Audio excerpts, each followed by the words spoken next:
the history that we teach was made by the people we taught. People know, like, hey, this was Schwarzkopf's room, or this was where Eisenhower, and you're like, man, like, I'm just trying to pass math. You can only control what you can control. When I try to control other people, it never works. Like, expending energy on that is a waste of time. I went to Michael's, made some silly shirts, and they were like, this is really good. I mean, your art's terrible.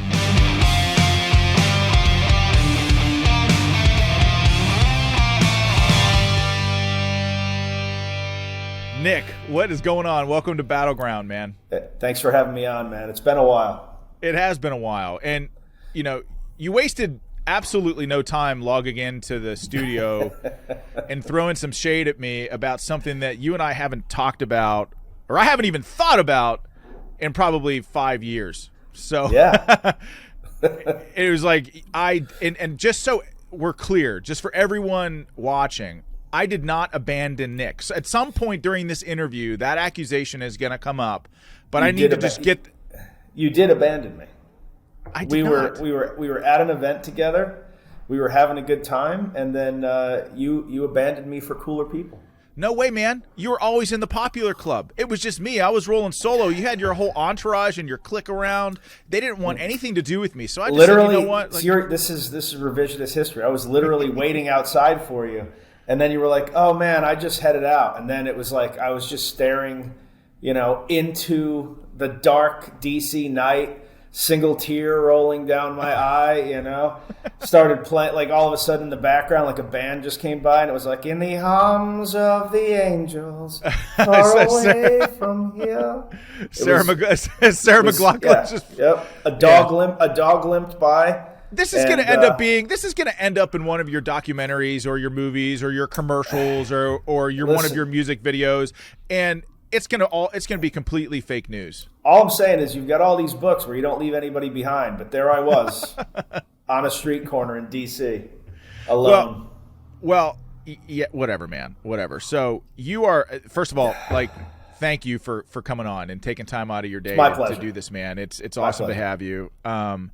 Nick, like, you're a guy that I've sort of known for a while now, and you've done it all. And, from whether it was West Point to serving in the Army, in the infantry, founding a company called Ranger Up, to jumping into the fight again in the midst of the Afghan collapse, now the CEO of Dieseljack Media. I mean, you are all over the place, but I gotta start with West Point. Okay. Like, why? And there's the reason. Yeah. The reason for that. The reason why I'm asking that question is that, like, I'm telling you right here, right now, there's no way I could have done it. And that's not true. Nah, that's not true. Having gone to West Point after I've been out of the military, after I wrote Outlaw Platoon, and seeing how those kids operate, sun up to sun down, their entire day is structured. They're always highly motivated. How did you? I mean, I couldn't do it. Yeah, I couldn't do it. You could have done it. It's like everything else. I mean, think about everything that you've done.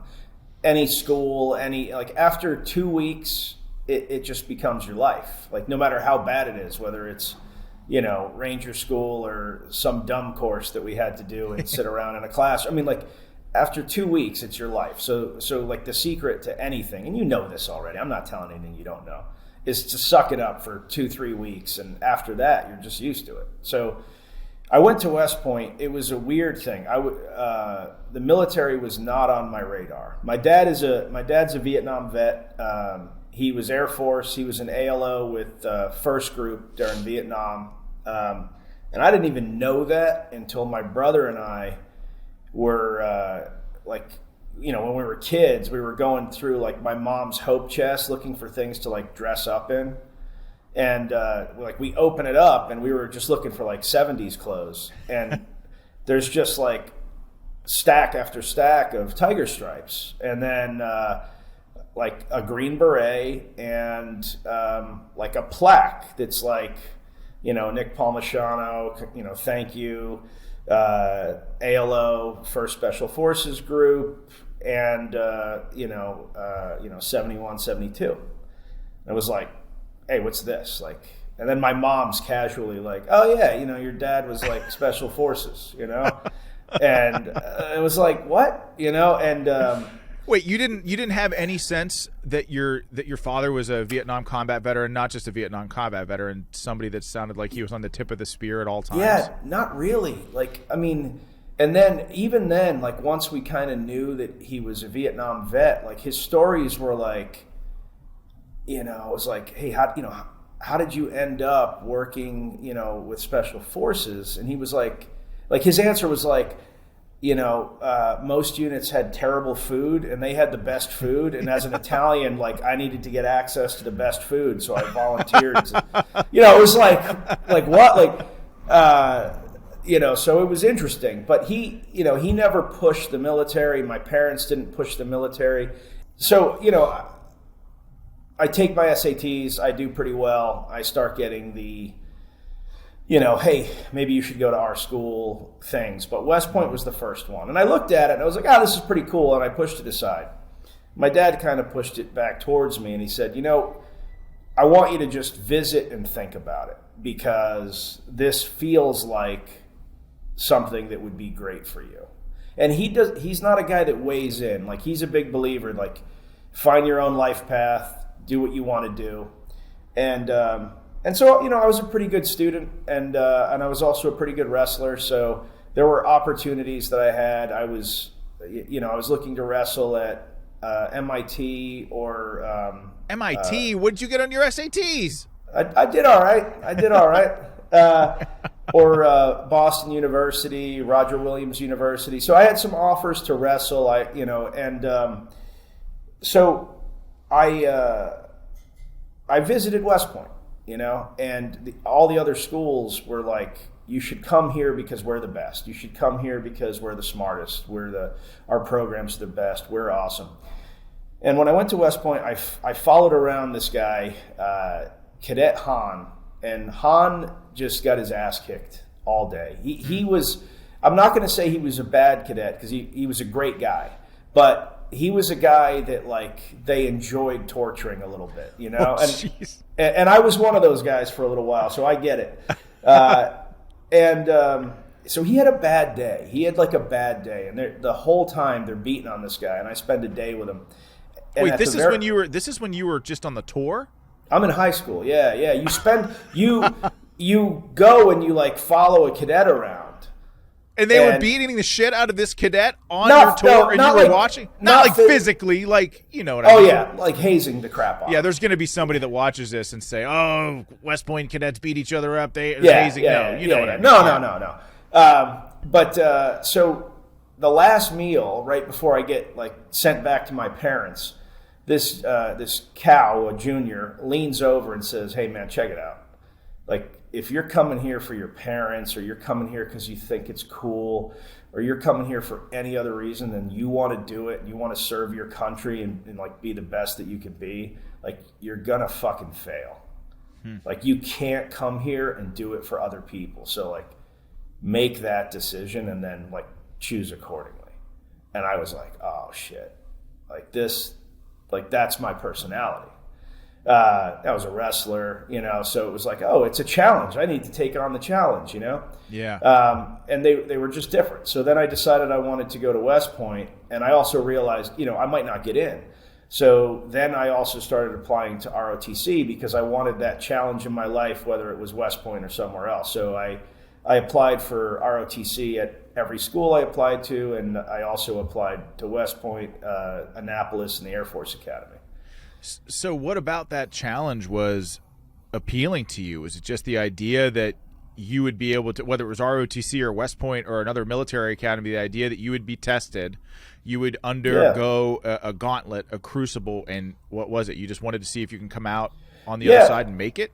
That's part of it. The other part of it is, you know, we have a very patriotic family, and not patriotic in the way that I think some people think of patriotic. It's like, you would never see my dad, you know, wearing head-to-toe American flag paraphernalia. Not that there's anything wrong with it. I mean, like one of my best friends on planet Earth is Tim Kennedy, and that's what he wears all the time. So, but you know, my dad is an Italian immigrant, you know, that became an American citizen, and like he always spoke about the opportunity that this country provides. That, in Italy, like post World War II, like people were starving, and there wasn't, he lived in a tiny mountain town called Scopoli, which is an amazing place. I mean, but their claim to fame is an instrument called the Zambonia, which is like kind of like the Scottish bagpipes, but made from like sheepskin.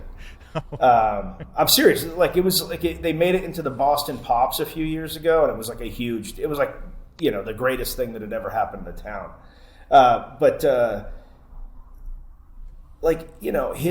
His family, like his dad was a mason and raised pigs, and like his father's father did that, and so forth and so on.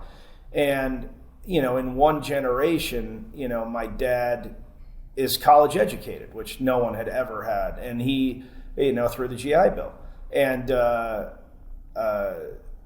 he was valedictorian at Roger Williams University. Jeez.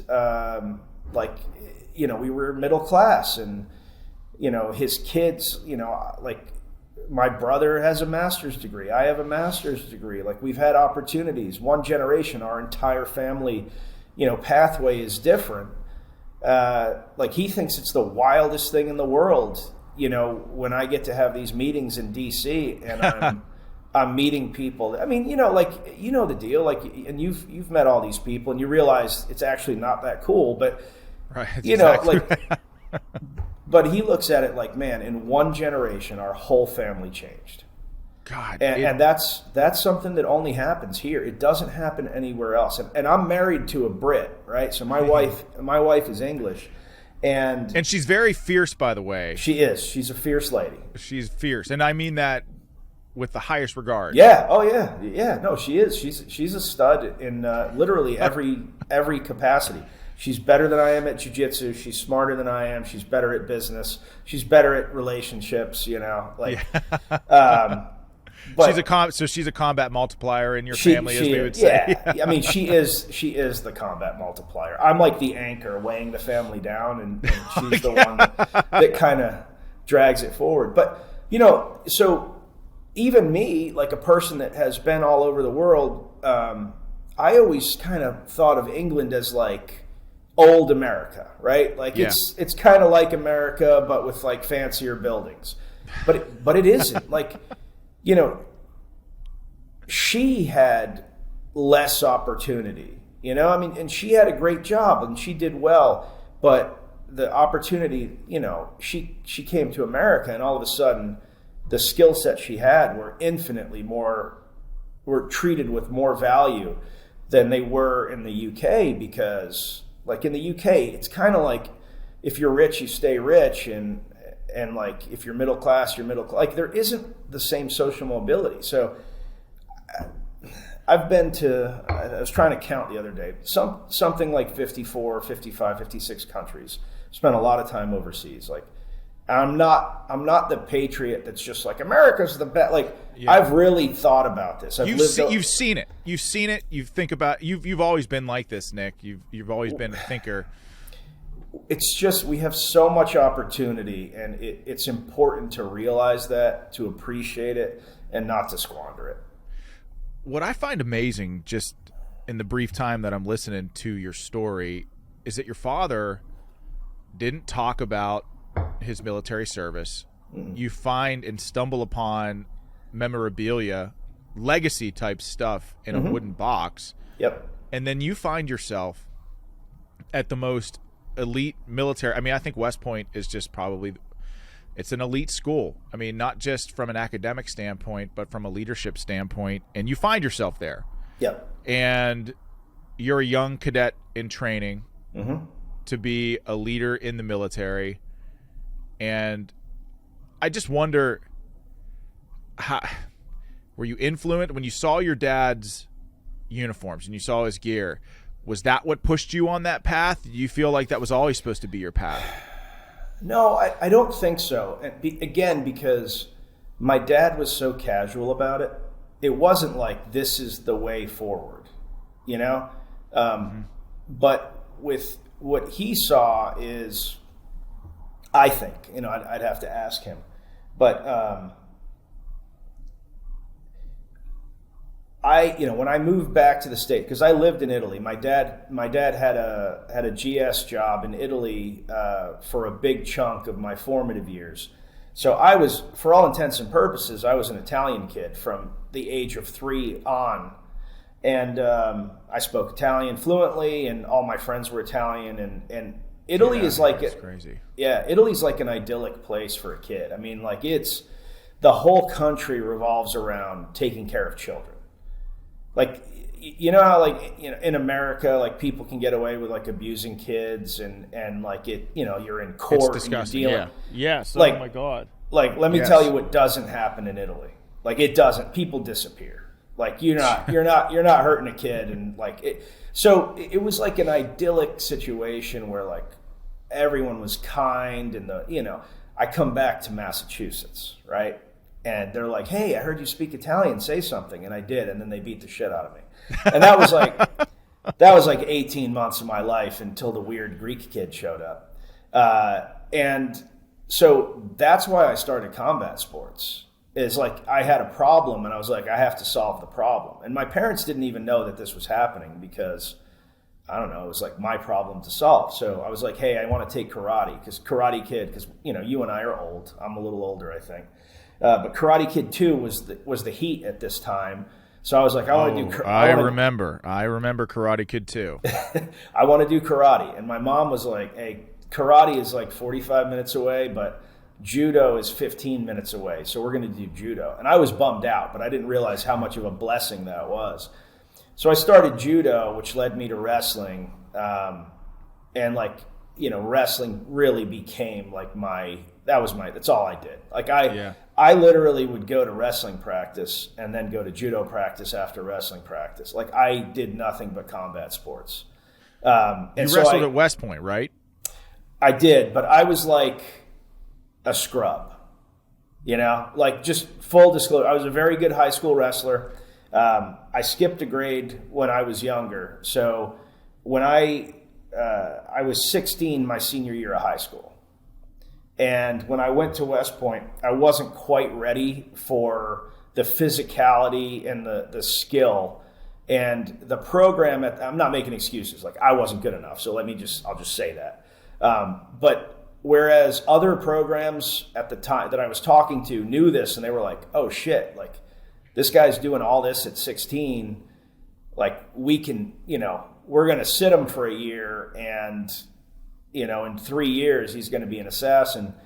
West Point, just the way it is, it's like you're thrown into it and you're either good enough or you're not. And so I had 2 guys in my weight class that were hammers, just hammers. And so like I was like around, but I wasn't like the guy. And it was pretty clear I wasn't going to be the guy.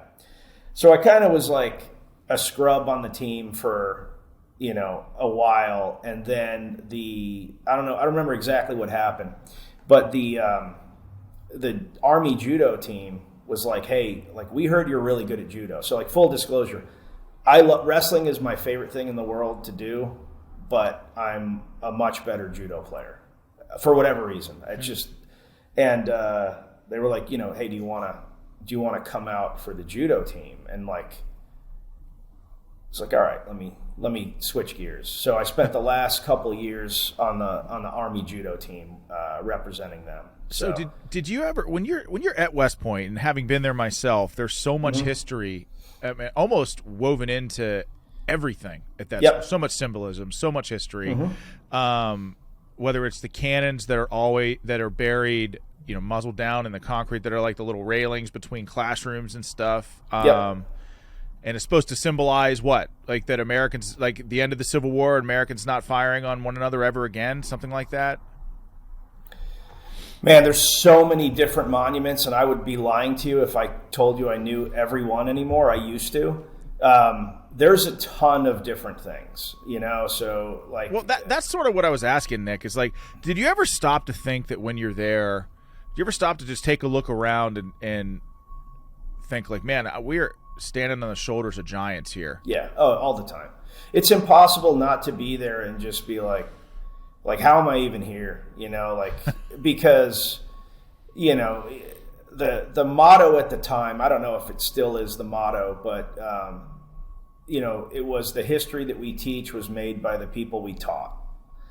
And, jeez, and it was, you stand in some of those buildings and it's like, Schwarzkopf, lived in, and people know, like, hey, this was Schwarzkopf's room, or this was where Eisenhower, and you're like, man, like, that's crazy. I'm just trying to pass math,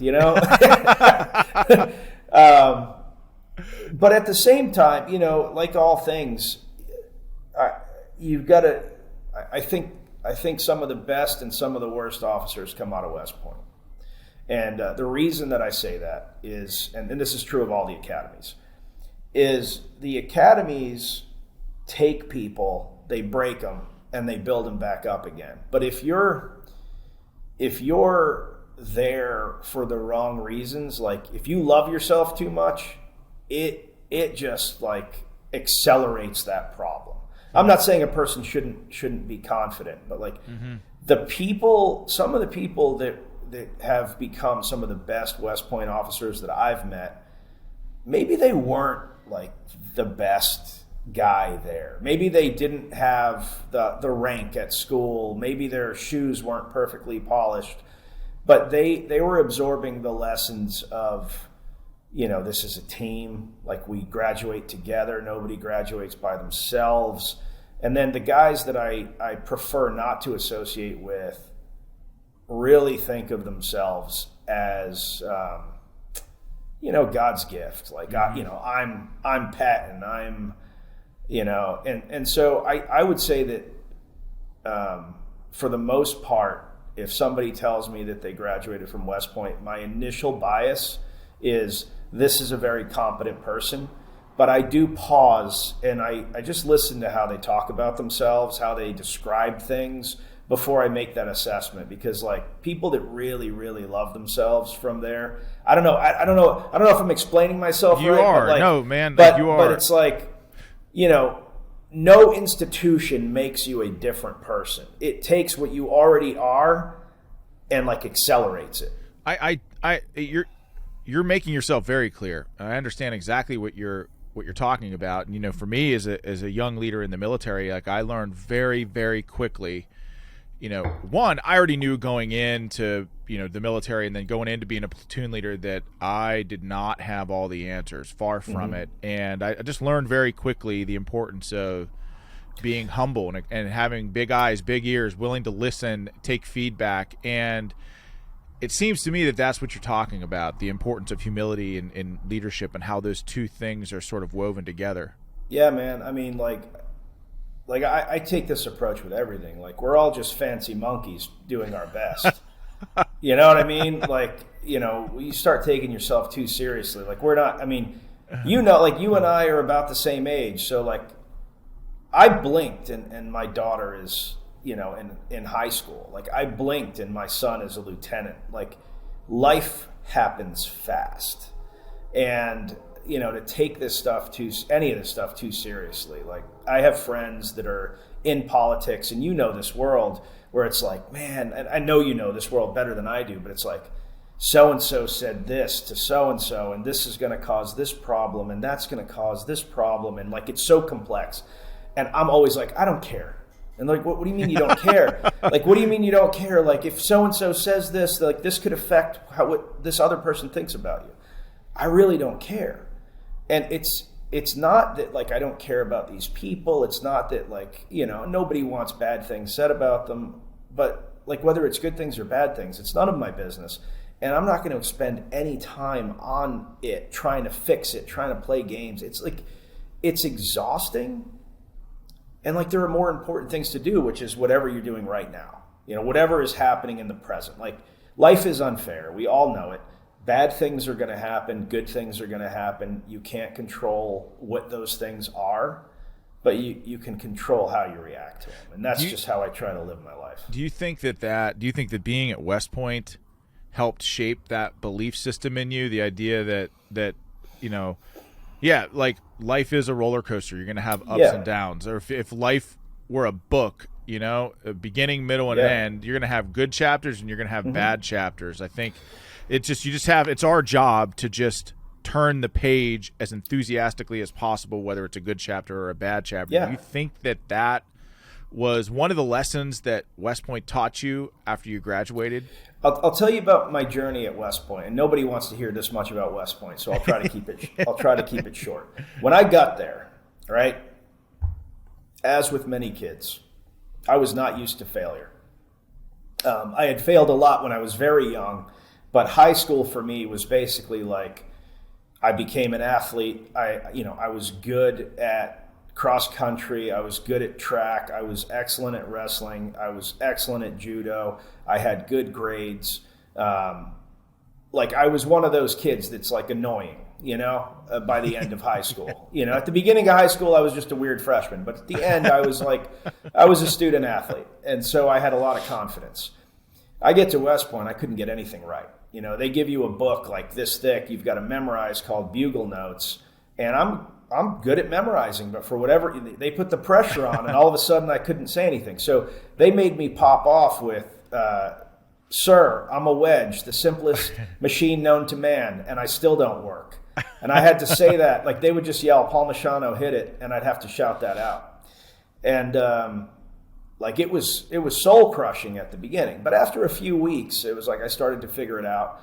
And I became like a very good cadet. I had a perfect 4.0 military grade, and I thought I had the place figured out. And then I had, and I won't get into the details because I actually like all of the people now. In retrospect, life changes. But I had a classmate that kind of turned in two classmates for something really stupid. Like I still think he made the dumbest decision ever. And my two classmates that he turned in, a girl and a boy are not allowed to sit on a bed together. These two were dating, but the dude had pneumonia, was in bed, and she was like fully clothed. She sat down on the bed to feed him chicken soup. So technically violating the rule, but they were not screwing around or anything. And she was helping him. She was helping. Yeah, she was on CQ duty. So anyway, he turns him in for that because it was a violation and he was just one of those guys, and they get in a lot of trouble. And so I wrote him a letter like an idiot that was pretty harsh. And he, of course, turned that into the regimental commander, who's a lieutenant colonel, regimental tactical officer, who's a lieutenant colonel. And that lieutenant colonel decided I was the worst person in the world. And so I ended up on 2 months room restriction. I had to walk 80 hours. My roommate also wrote a letter, so we were both trapped together. It was a very bad time where he made it clear, this colonel made it clear that like he wanted me out of West Point. So I had this fear.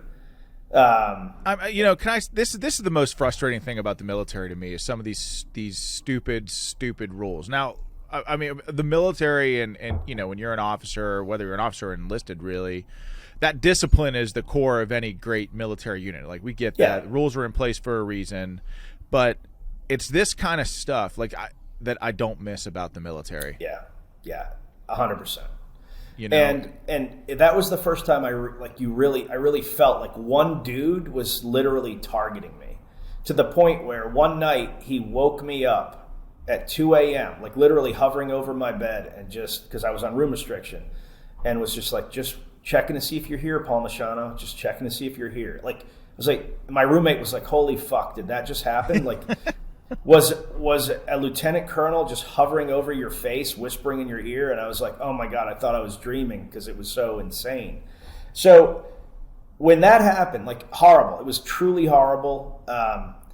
But I'm glad it happened because I was holding the institution up on this pedestal, and it deserved. Like, I still think that if you are minded, like if you have the mentality where you want to go into the military, I don't think there's a better place.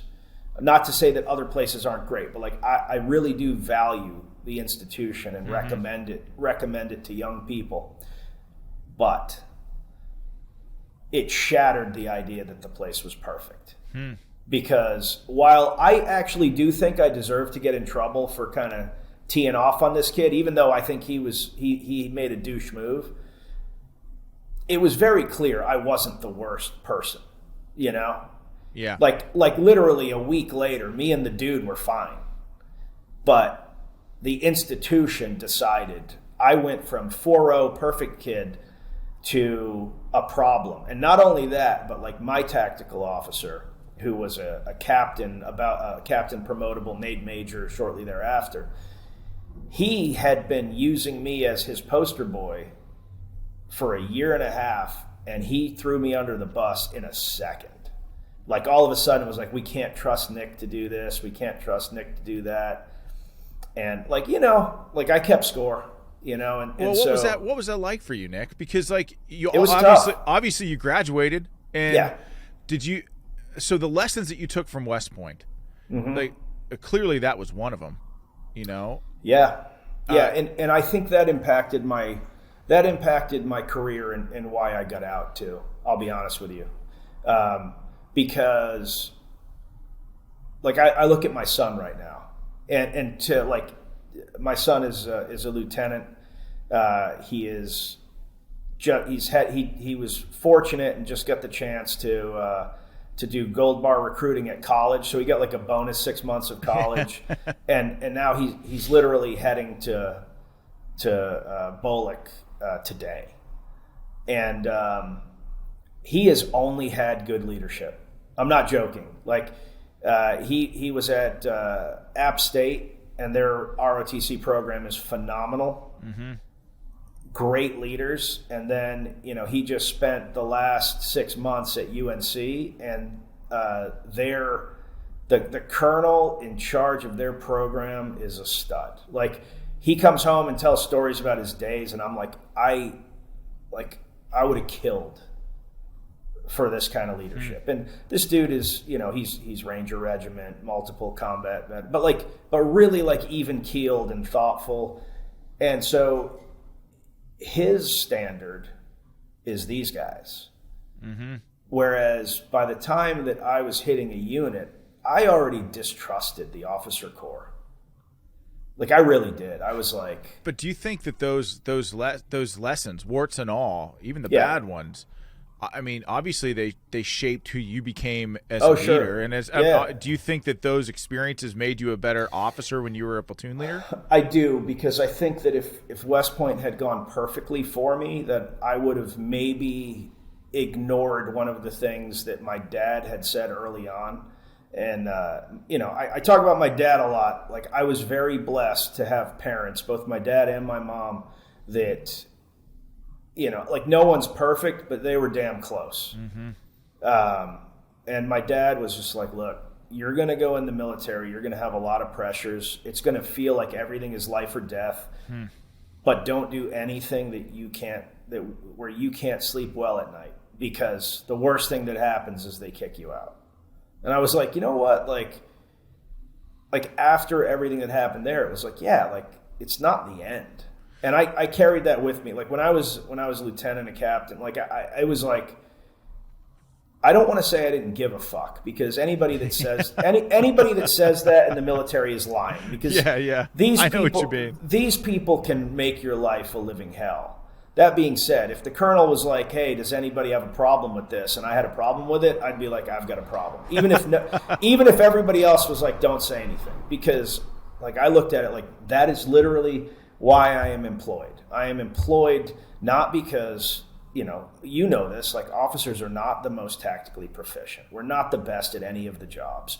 We're not smarter, you know, like we're there because our job is supposed to be to keep like the moral backbone of the organization. Like fundamentally, that is what officers are supposed to do.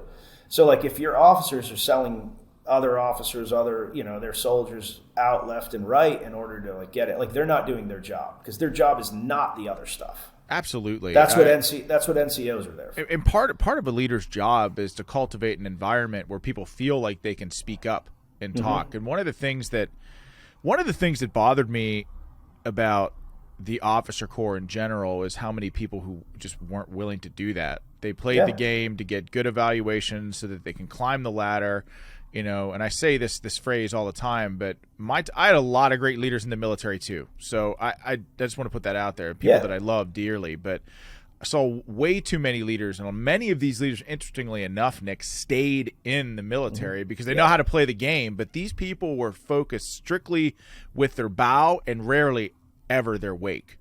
And so, they would go from unit to unit, leaving a pathway of destruction behind them, but somehow they'd get promoted above zone all the time.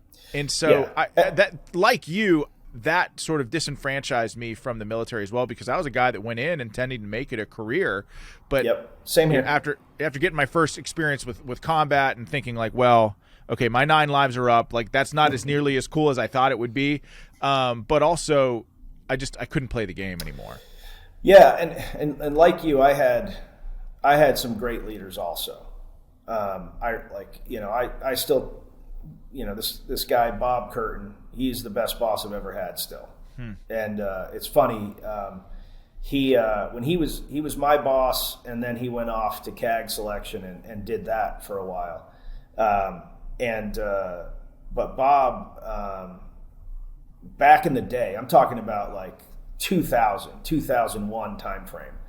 Bob was like, when I get out, all I want to do is teach history and coach wrestling. And Bob now runs, like he lives an hour away from me. He's coaching one of the best programs, in the state of North Carolina. And I bring my daughter to his wrestling camp every summer because they just have a great thing. And it's like he's living his dream. And what I think about great bosses, like Bob Curtin is as good as they come. So I also had positive experiences. I don't want to come off as this guy that's like the military is bad and right. But the problem with the military versus a civilian job is, like, if you have a bad boss in the military, like, you almost have no recourse.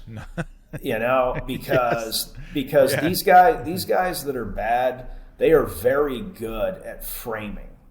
So, like, I was definitely the lieutenant that had the reputation for, like, stepping forward, stepping on it, however you want it. Like, me too. Everybody knew I was going to be honest. So the framing, to the colonel would be like, hey, he's just he's a good guy, but but he's a little bit of an asshole, and this is just lieutenant stuff we need to beat out of him. Meanwhile, he's hiding like, something terrible. Like, I tell this story because I want to frame how bad my first boss was. And I don't talk about any of my other bosses this way, because looking back, it's real easy to throw stones, and I didn't realize how imperfect I would be as a leader. So, I don't throw stones at anybody but my first boss. I can joke about the other guys, but I only had this guy for 2.5 months, so he never rated me, and I technically didn't work for him, right? Yeah. But I show up, and I'm supposed to be taking a platoon halfway through a CMTC rotation. And I'm supposed to spend a week in the TOC, a week shadowing the old lieutenant, and then I'm supposed to take over. And the very first day that I walk into the TOC, they give me like, hey, you're going to do this. I'm working the board, whatever. And this NCO walks in. I don't know this guy. He ends up being in my platoon, but I don't know him at the time. Sergeant G. Sergeant G comes in with who would become my platoon sergeant. And he's like, hey, sir, to the company commander, hey, sir, I just found out my mom is dying, and I would like to go home to see her. And this motherfucker goes, like, he gets in the stance, he's making the eye contact. I think he's about to provide, console him and do the right thing. He says, Sergeant G, are you a nurse? No, sir. Are you a doctor? No, sir. It's like, well, there's nothing that you can do for your mom, but what you can do is you can help your squad achieve expert in gunnery. Are you kidding me? Nope. I'm not kidding you. So Sergeant G leaves, and me, literally the first day on the job with this guy, just like, sir, like, we can't do that. Like, this is, and he's like, well, you don't know what you're talking about, blah, blah, blah, gunnery's this, that. And I was like, sir, I don't want to be in this position on the first day on the job, but like if we don't solve this, I got to go to the battalion commander.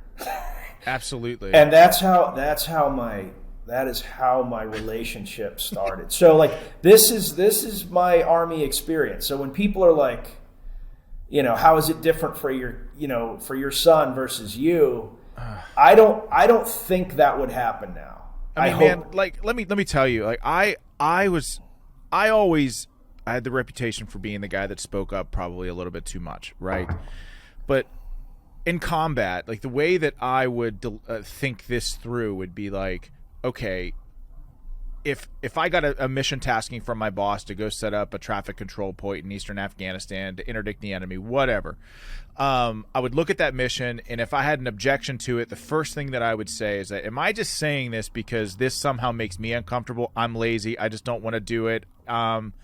If the answer to that question was no, the second phase of that question was like, is this mission going to get somebody hurt? And if I thought, and I mean like negligent, I mean to a certain extent, if you're a battlefield commander, there's always going to be a certain level of risk involved in any mission. But I think it's part of our job as leaders to evaluate that risk, and if there's ways that we can mitigate it, we should do those things. And if in order to do those things, you have to raise an objection to a commander, you got to do it. Yep. And I just never wanted to be the guy, Nick, like 60, 70 years old, looking back and thinking to myself, oh, Jesus, I wish I would have said something. Because so here you are, you stick up for this guy to your commander or to your boss at the time. Yep. Two questions about that. Obviously, that probably hurt your relationship with your boss. But what did that do with the enlisted guy that you were defending? Well, he didn't hear it.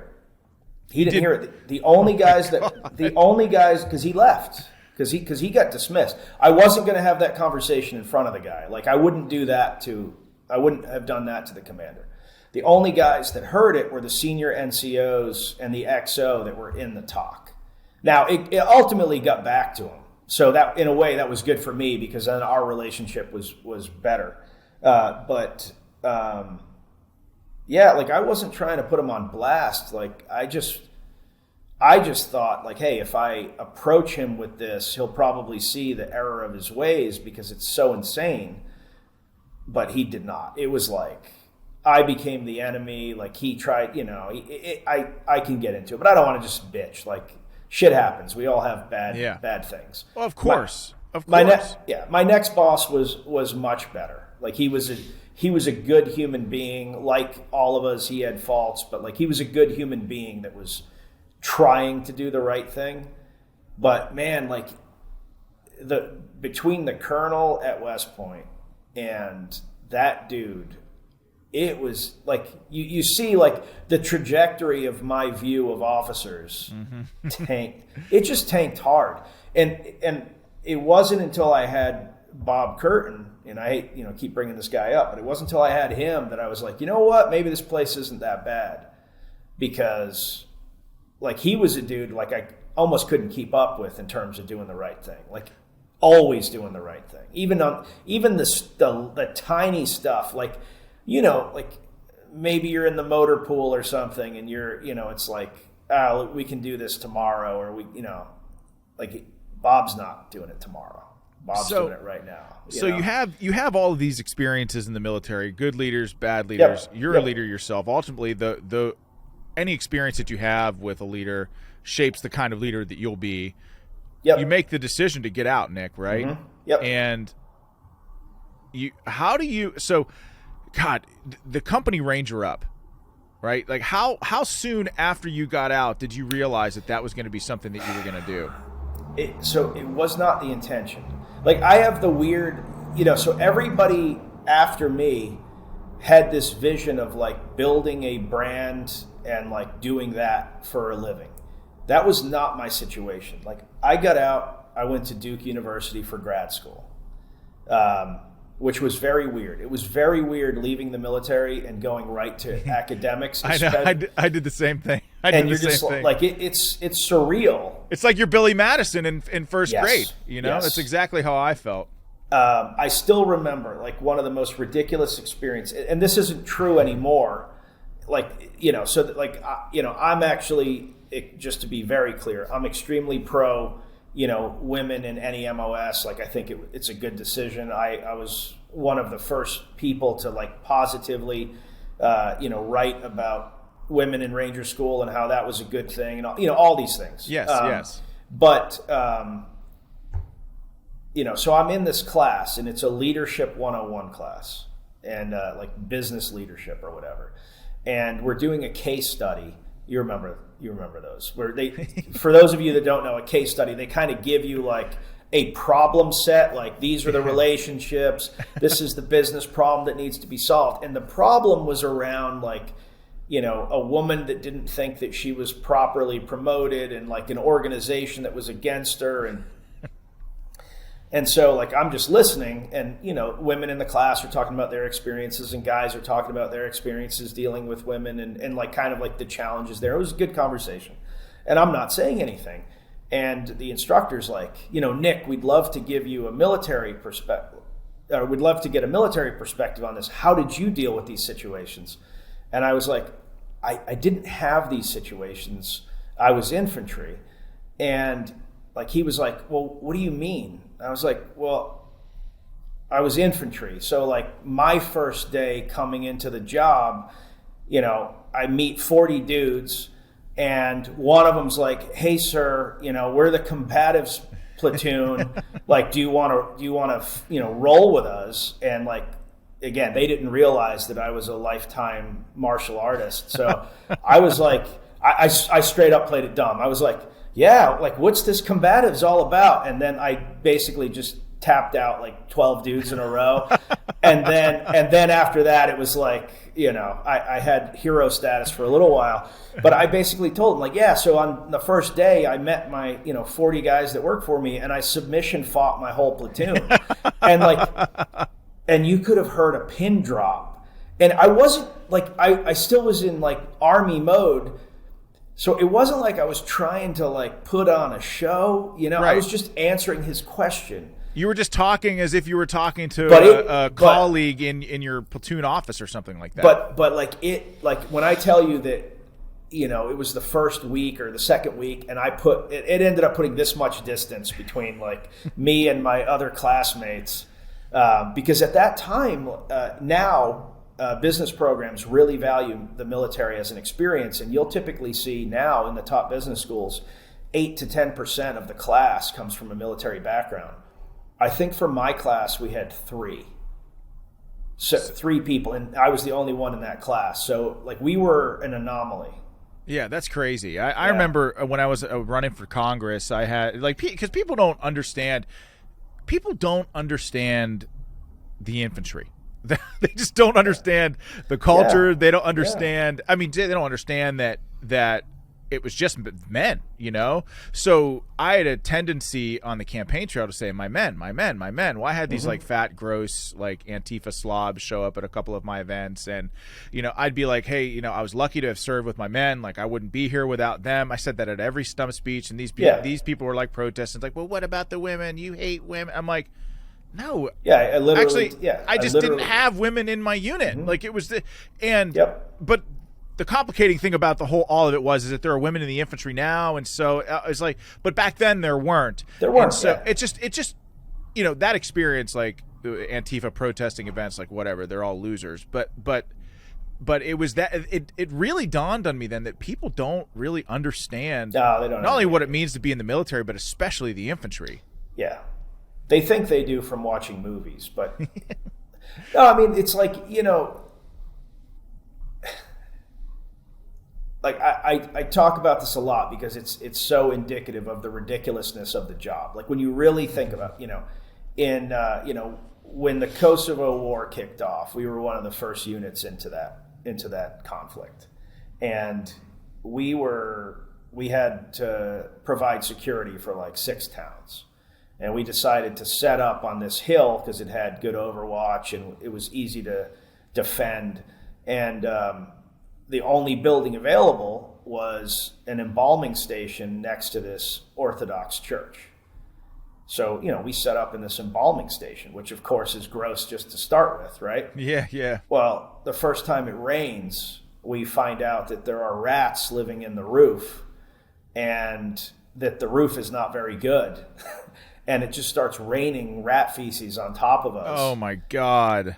And, being infantrymen, like I have all these pictures because, there were no digital anything back then. I have all these pictures developed of like, guys like are brown. They're doing push-ups in rat feces. We're collecting it in like plates, like how do you explain that? You can't. You can. Like, and people don't understand. Like, it was like, why didn't you call someone? Like, there's no one to call. Like, it's us. And then, what did we do? Like, we went into town. We procured wood. We procured plastic. We fixed the roof. Did any of us know how to fix the roof? Of course not. But like, we didn't want rat feces raining in. And my platoon sergeant's solution for the rats, I'll always remember this as one of the scariest, horrible, funniest things I've ever seen, is he borrowed a industrial vacuum from Brown and Root.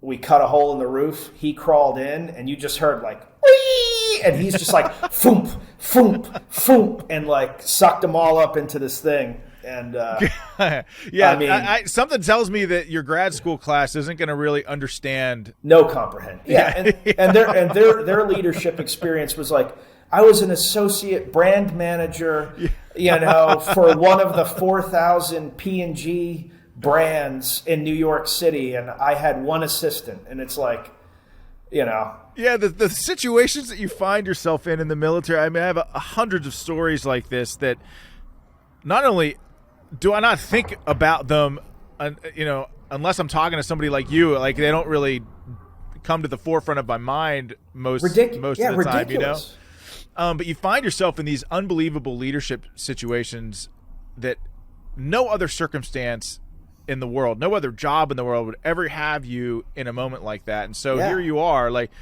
you're in business school, and you stumble in, or you don't stumble into it, but like you create this company called Ranger Up. And let me give you my, as an outsider looking in, because you served just a little bit before me. I think our service overlapped for a time, because we're about, like as you mentioned, we're the same age. But I watched the creation of this company, Ranger Up, and let me tell you like my perception of this. And I remember seeing some like obscure ad on Facebook about it, about like it's an apparel company. And then I saw a couple of these videos come out, like shit veterans say on YouTube. Mm-hmm. And what that company really represented to me as a veteran and a guy that was just about to make the transition out of the military was less of an apparel company. Even though I love the designs, I rocked your t-shirts, I liked the company name Ranger Up, it was less about apparel to me and more about buying into a mindset of being a veteran, whether you're in the military still or transitioning out. And I don't know what it was. It seemed like part of the brand, a lot of the people that you and some of the people that I've met that worked with Ranger Up, like kind of have a chip on your shoulder. We volunteered for this. We're volunteers. We're not victims. Like you're buying into a mindset. And that company, really, Nick, was the first of its kind. I think groundbreaking in many ways. Because now you see all sorts of veterans apparel companies popping up. Yeah, I think the most popular of which now is like Black Rifle Coffee now, right? Like it, but even their branding is very. Even their branding though, and the way that they communicate in their marketing and their YouTube presence, I think Ranger Up paved the way for all of that. Yeah, I think I want to let me just pause and say, like, in no way, shape, or form am I taking credit for the success of Black Rifle or grunt style or 9-line. Of course not. I hope I didn't imply that. Yeah. No. I like to be abundantly clear because I know how hard all of those guys worked to build amazing brands. I mean, of course. And I'm thrilled for them. I do think that that we gave a blueprint for others to improve on. Absolutely right. And you were the first. Ranger Up was the first. Yep. And it but for me, and this is kind of where I was going before. So, how Ranger Up really started is when I was at Duke, I was volunteering with the ROTC, and I continued to do that after I graduated. So I taught small unit tactics courses, and I started with another guy a combatives program. So 5 a.m. the ROTC kids and anybody that wanted to, we'd be in there, grappling or striking or whatever. And so it was kind of cool. There was like a 4 or 5 year period where the guys that were in our program were winning the combative, like the Lieutenant Combatives Championship that they do at the time was IOBC, like every year, because we were just really like beating on them and teaching them like a lot of, so they were doing some pretty high level grappling at the time. But I had graduated. I was working for a Fortune 100 company, John Deere, that was local, but I was still doing this. And so one day, I show up and I'm training, and one of the kids is like, man, like, I wish we had some cool t-shirts we can wear. And I was like, oh, what do you mean? He's like, well, everything that I've looked for military-wise is like skulls and snakes and death from above, and like, and he was like, I'm ROTC, like I don't want to, front that like I'm a badass. Plus, that's not really my thing. Like, but something that's like a little more low key, that's like patriotic, that represents my connection to the military would be cool. So I went to Michael's and with Microsoft Paint made some silly shirts that were like military centric, and I heat transferred them on and I gave them to my students. Get out of here. That's how it started. I was like, and they were like, this is really good. I mean, your art's terrible. You're a terrible artist, but like you should hire somebody that can actually draw. That can actually do art. So I was like, at the time, John Deere is an amazing company. Like they truly are an amazing company. But I don't know if you've ever seen the movie Rounders. No. But of course I know all about it. But yes, there's a great scene. There's a great scene in the movie Rounders where this Jewish professor is talking about why he didn't become a rabbi, because he was supposed to. His knowledge, of the Old Testament, like surpassed everybody else. That was the pathway he was on. Mm-hmm. And he said, even though I knew everything, no matter how much I understood it and could do it well, I never saw God there. And I think about that all the time when I make life decisions. And I don't take it literally, but is this where I want to spend the limited time that I have on this planet? And so, like, I don't think you could run a large corporation better than John Deere runs it. Like, they treat people well. They are good. Like, the mission is good. And despite all of that, despite the fact that I liked all my coworkers, I liked the mission, I was miserable. I was a cog in the machine. And it was a great machine, but it wasn't my machine. And so I needed something to feel like I was doing something meaningful.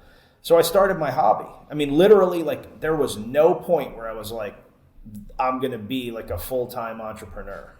I started this hobby, and then it was crazy because I started getting messages from, guys that were deployed. It was like, man, I needed this. I started getting messages from guys that were suicidal, that were like, can we just talk?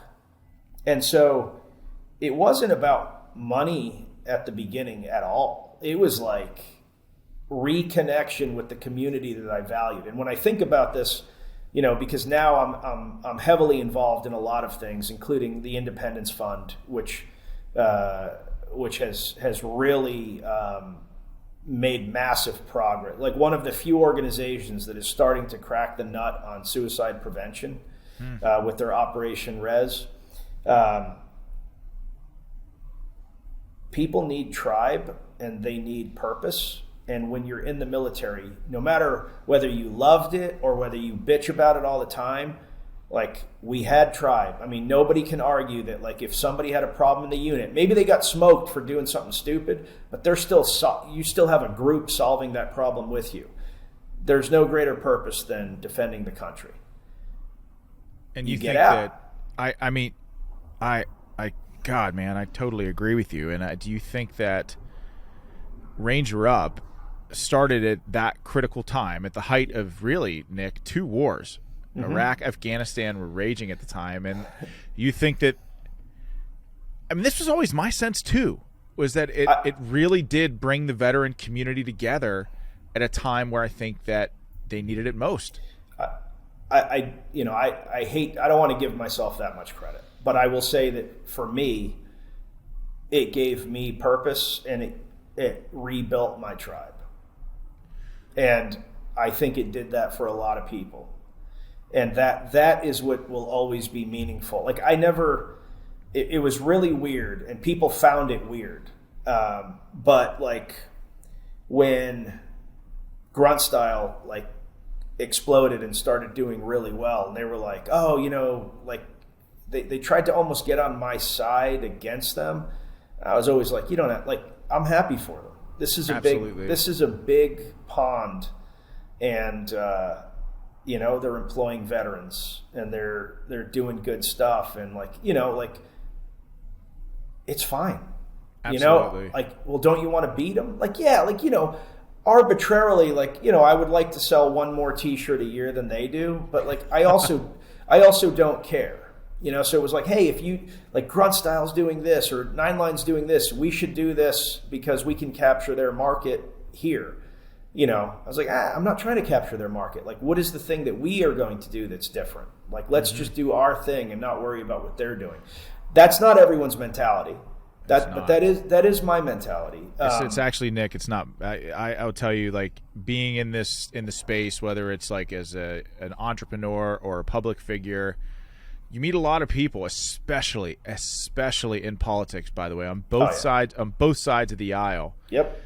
That don't understand the concept of a rising tide lifts all ships. Mm-hmm.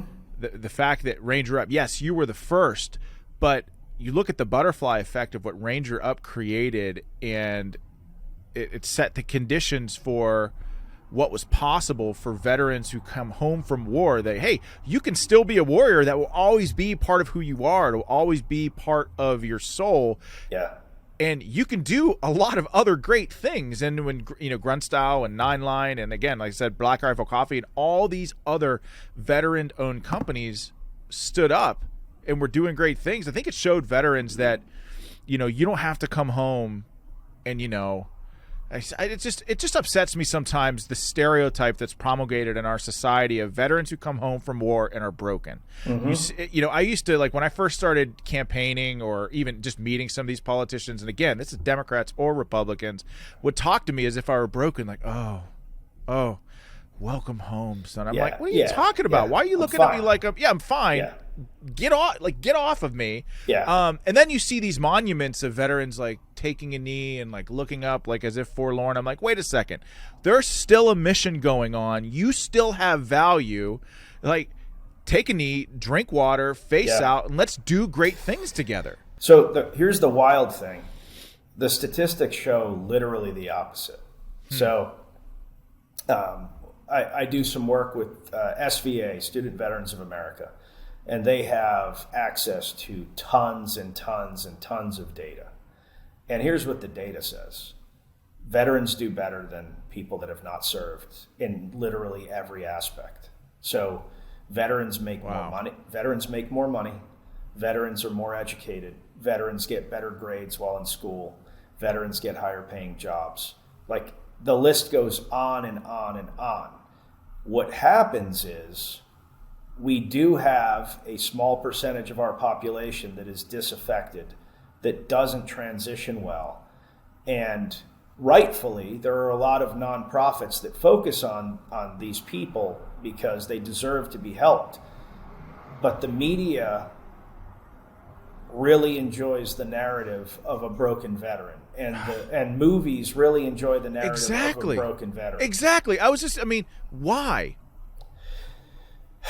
Which is, of course, I know a very complicated, and multifaceted question, but my guess, and then this is only a guess, is that people, assume that war is the worst imaginable thing, which is accurate. They imagine themselves in that situation, and they imagine themselves being broken by that situation. But what I have seen is, there are cases where that happens, but what I've seen is the people that I've watched that have fallen apart, that have killed themselves, or that have become dependent on drugs or any of these other things that kind of set yourself up for a downward spiral. It's not because of the things that they did overseas. It might be because of the things they witnessed with their friends, but most of the time, it's a lack of purpose. It's a lack of try. Oh my gosh. It's just like... So true. There's hopefully you've seen First Blood, which is a more... Of course. So, there's that scene at the end, which I think was important to the Vietnam generation, but still applies now. It's like this dude is like, back there, I was responsible for millions of dollars of equipment. Back there, I was a general. Back there, I had all this responsibility. I was respected, and here I can't do anything. I can't get a job. I can't get a... And I think that there is a group of people that feel that way, and they don't have support around them. But I also think, and I bring this up a lot, I also think that they forget that where they got in the military. So I use Ranger School as an example, but this applies to literally any job, high-level job or high-level school. Nobody graduates Ranger School the first day in the military, right? You go to basic training, then you go to AIT, then you go to your unit, you get some experience. You have to go to Ranger School. Generally, people have to be junior leaders. So you're an E4 or you're an E5. Maybe you go to PLDC or whatever it's called now. You go to pre-Ranger. You go to airborne school. And then finally, you go to Ranger School after, years of preparation building up to this moment, and we still only graduate, a quarter to a third of those people. Right. Right. Yeah. But it's like everyone forgets that when it comes to the civilian world, and they're like, well, I made $70,000, when I was in the military. And the best job that I have offered is $45,000-$50,000. Like, I'm being done wrong. Well, no, you're just at basic training. Mm-hmm. Like you have to build some skills that, show people that you can do more than be a soldier, or be a Marine, or be whatever. And some people have a real problem when I say that, like, I shouldn't have to do that. And so when they push back, I say, all right, well, let's flip the script on that. Let's say I'm a COO of a mid-sized company, $100 million company, right? I'm an operations king. And I say, you know what? I want to join the military. And they're like, great, you can come in as a specialist because you have a college education. And I say, no. Here's what I want. I would like to be the Brigade XO because that's commensurate with the job I had before. Mm-hmm. You'd laugh your ass off at it. You'd be like you don't know anything. But we expect it to be different the other way around. Nick, it's so fascinating what you're talking about because there's so much to it. The fact that veterans do come from a very prestigious warrior culture. I think the best military the world has ever known. And then they come out and like maybe they're like you said, working at John Deere, an amazing company, but still maybe lacks the purpose that you had in the military where life and death is on the line. You're surrounded by people that to a certain extent would give your life for you. So like it's so that's a tough transition in and of itself.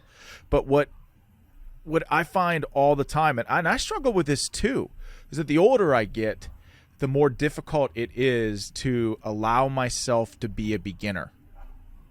And I even have to find, like, you know, just even this podcast is a perfect example. Like, come out of the military, 5 books out, run for the House, run for the Senate, have a national charity, doing all this stuff. The podcast is something that's brand new. Yep. I was also afraid to start it a little bit because it was brand new. And I have to find myself every day saying, you know what, like, it's okay. You're allowed, you got to start somewhere. Yep. And just always constantly having that inner dialogue with myself about allowing myself to be a beginner, because whether you're in the military or not, the older you get, it's harder to do. Yeah, no, I get it. And I definitely used to have that. I don't care anymore. You've always been like, do you remember back, like, when I was running? So I was running, this is like on my first campaign, and I text you and I'm like, oh, some douchebag journalist is writing a story about our interview. You're like, so what? I'm like, yeah, but he's being a jerk and he doesn't really understand what we were talking about. And you're like, who cares? And like, there's something to that. There's like, but why am I creating all of this? You know, man. Who cares? Who cares? Like, you can only control what you can control. And if, like, I just have found over and over again, when I try to control other people, when I try to control what they think, when I try to control what they say, one, it never works. Like, it never works. Like, people are going to, in the same way that I'm me, like, those people are them, right? And whatever they believe, they believe. They're not going to change it, you know? So, like, expending energy on that is a waste of time. And I absolutely hate talking about stoicism now because it's so in vogue. It's like, I know everyone's a stoic, getting like the little tattoos like on their forearms about it. Yeah. So I started, the first time I read Marcus Aurelius Meditations, I think I was like 11 or 12, and I was trying. Like, my dad is a big fan of that book in particular, and I wanted to read the book my dad was reading. Of course. I didn't really understand it then, but it's a book that I've carried around for a long time. I've read. It's probably the only book. Meditation is probably the only book that I think I've probably read 50, 60 times. And what I love about that book in particular, and I think Stoicism is a great guiding principle. Like all things, there are holes in its game, but is this dude was like the most important person on planet Earth. You know, he was the emperor. He was the emperor during a war. He's the emperor while people are trying to kill him. His wife dies. All of this really serious stuff is happening. That, you know, nothing that happens in our lives will compare to what this dude was going through. And he's just keeping this even keel. And so, like, I always, you know, it's not about like being a stoicism bro, which I can't believe is a thing. It is a thing. You know, and props to my boy Ryan Holiday for making that a thing, because he did. He did make it a thing. He totally did. Ryan Holiday single-handedly built Stoicism Bros. So, like, Sto Bro. That's better. Can we call it Sto Bro? It's the Sto Bro. Yeah, Ryan Holiday built the Sto Bros. So if I get hit for being like the godfather of the vet bro, Ryan Holiday is the godfather of the Sto Bro. So that being said, I just think, like, we have enough to worry about in our present lives that, like, worrying about other people.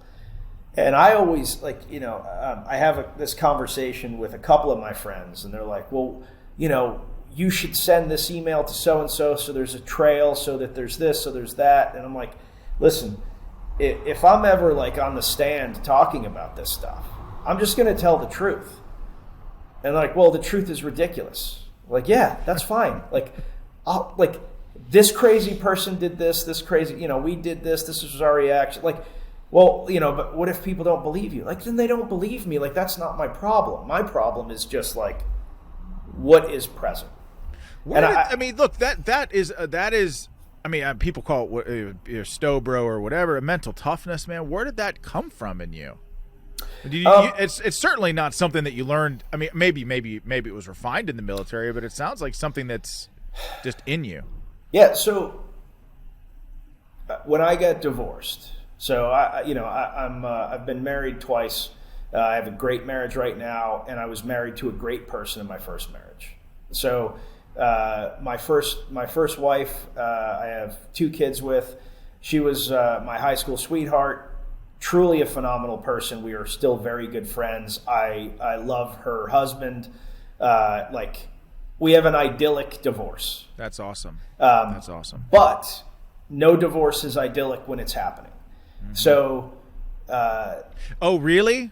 Really? You wouldn't know about that. You wouldn't know about that. Probably nothing's ever happened to you that involves divorce. So. When I got divorced, I was in my early 30s, and man, it was rough. Because up until that point, I had been in my head, I had done everything right.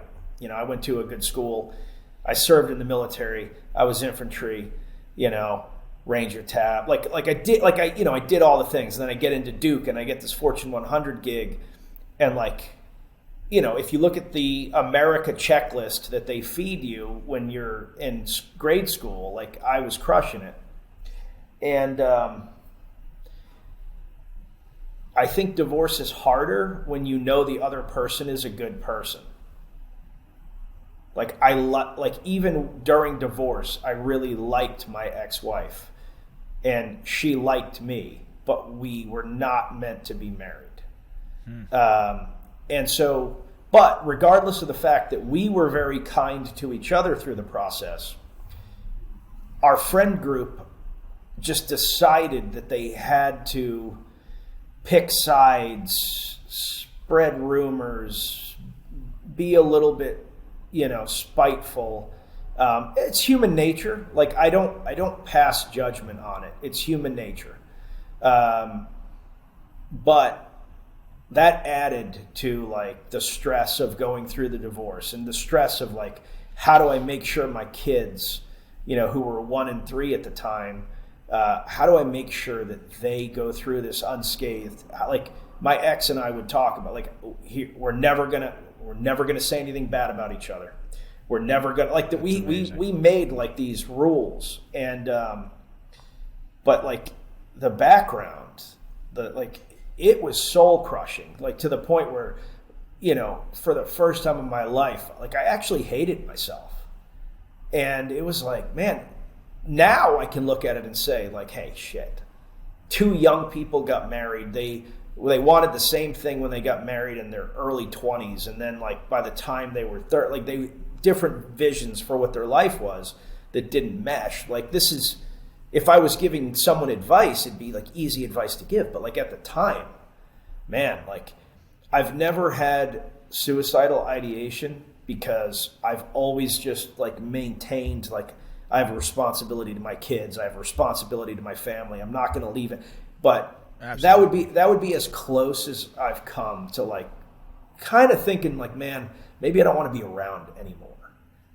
And so when I came out of that, and how straight up, I stopped drinking during that period of time, because I'd never had an issue with alcohol, but during that time I was drinking so much.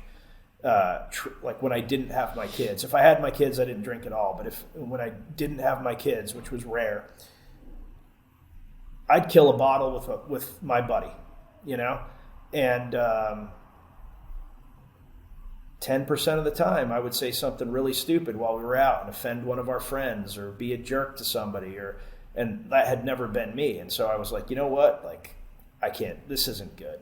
And everybody around me saying, oh, it's fine, you're just going through some stuff, everybody does this. And at some point I was that's an excuse, that's unacceptable. So I stopped drinking, I just started running. Anytime I felt like shit, I went for a run. I hate running, but it just was I'm going running. And I just got really healthy. And then, I went to therapy. which like I tell everybody, like it's 100% worth it. I went to therapy, kind of, outlined everything that was going on in my head, and I got to a good place. And then it was like, all right, what do I need to do in the future to like not be in this situation? Like, what do I need to do in relationships to not be in this situation? And like once you make that decision, things become very clear. So then it's like 90% of the reason why I was mentally unhealthy during that period of time is that I allowed opinions of other people to carry weight. The only people whose opinion matters, like, to me at the time, really, if I really like, my kid's opinion of how their life was going, my ex's opinion as to how like I was handling the situation, and my opinion of those things. There were no other opinions that mattered, but the other opinions carried 90% of the stress in my life. So after I came through that, I just was like, I don't give a fuck who it is. To include my parents, who I treasure my parents, and their advice is very meaningful to me. But like if my dad was like, I don't think you should do Diesel Jack Media anymore, like I'm not going to stop doing, like I love doing this. So once I made that decision, life just became much, much easier. And it's like, so-and-so hates you, so-and-so doesn't like you, so-and-so thinks that you only did this because of Y reason. Like, I don't care.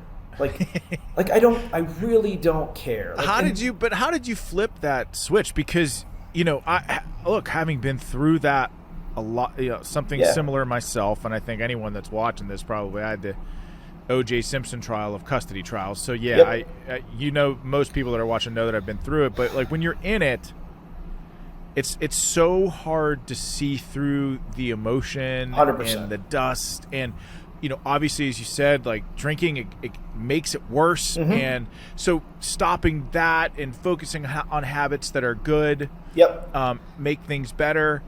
But how do you just flip that switch and say, I don't really care what other people think? Sometimes you have to like have pain inflicted on you to really get it.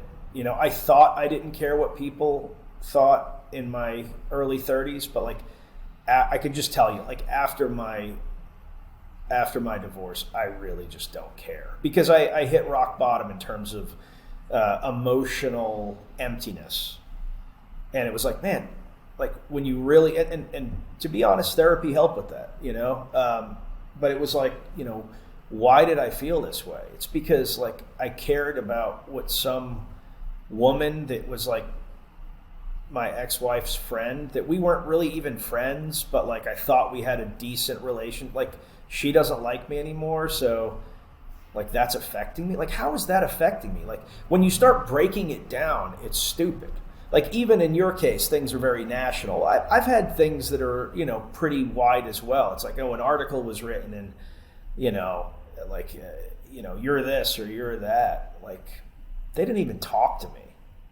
They didn't ask my opinion. Right. There's no evidence of this. This isn't what happened. Like I know all these things. So why am I going to like run around worrying about it? Do you think that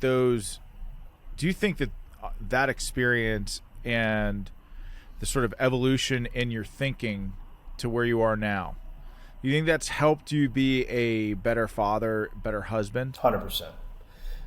I'll tell you one of the biggest lessons I learned from, and it's my failure. I don't blame my ex for anything. Like it's the biggest lesson that I learned from my failure in my first marriage is that in the act of trying to protect feelings, I did a disservice to the marriage. What I mean by that is like, men grow up, men that are raised properly grow up knowing that it is their job to protect women. It is their job to protect children. Like absolutely, right. And I know that like that's probably not a thing that you're supposed to say, but like it just is. Like listen, like that's, I believe it. I believe it. That's in our DNA. And I don't mean that in a stupid way. Like, I don't mean like picking fights with people, for no reason. But like, that is how I grew up.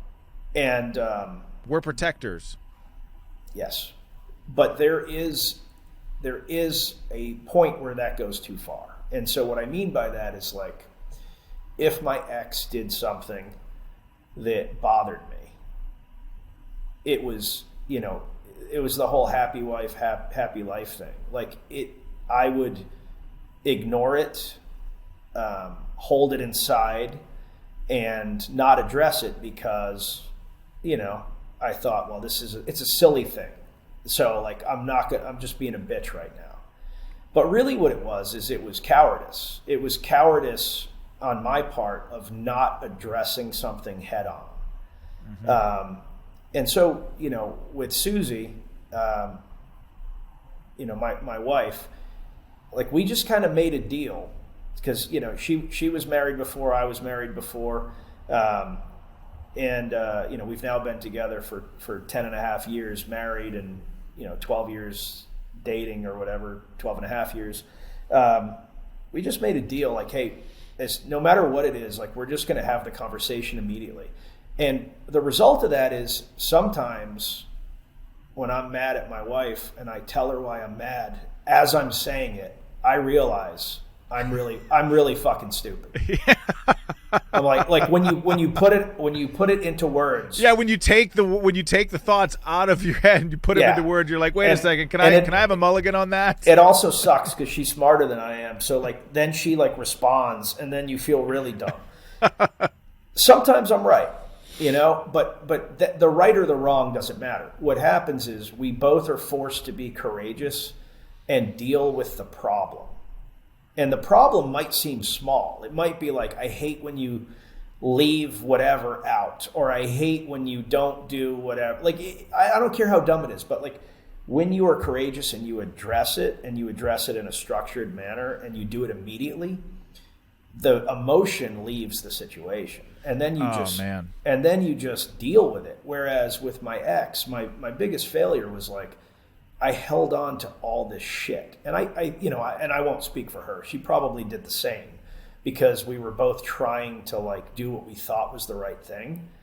And it just got to the point where it was like, there was too much shit that I never addressed because I was afraid to address it because I didn't think that's what a husband was supposed to do. And I frankly didn't give her enough credit for being... Nick, it's so, what you're saying resonates with me a lot. I mean, I had made a lot of mistakes in my first marriage. It takes two to tango, right? Yep. And you try to learn from those mistakes and grow and be a better person and be a better husband, be a better father in the future. And I talked about, I went on a show called UnPC on Fox News, and we got into the whole happy wife, happy life thing. And, I said, I basically said, I don't like that phrase. And I don't like it either. Man, when I was running, that was weaponized against me. Oh, Sean hates women. Oh, this other stuff. And I just thought to myself, no, I just think that happiness, each person's happiness in a relationship has to be a priority. Yes. And you have to be able to have the courage to talk about that stuff with each other. And if just one person's happiness is prioritized, that leads to a bad relationship, bad marriage, unfulfilling marriage, and I don't want that. And 100%. And so, I mean, I prefer happy spouse, happy house, because I think that it leads to a more healthy relationship dynamic. But what you're saying is fascinating. Nick, I can't, like, you have this, like, super chill vibe about you. Like, I don't really care about that stuff. I'm just like, let stuff roll right off your back.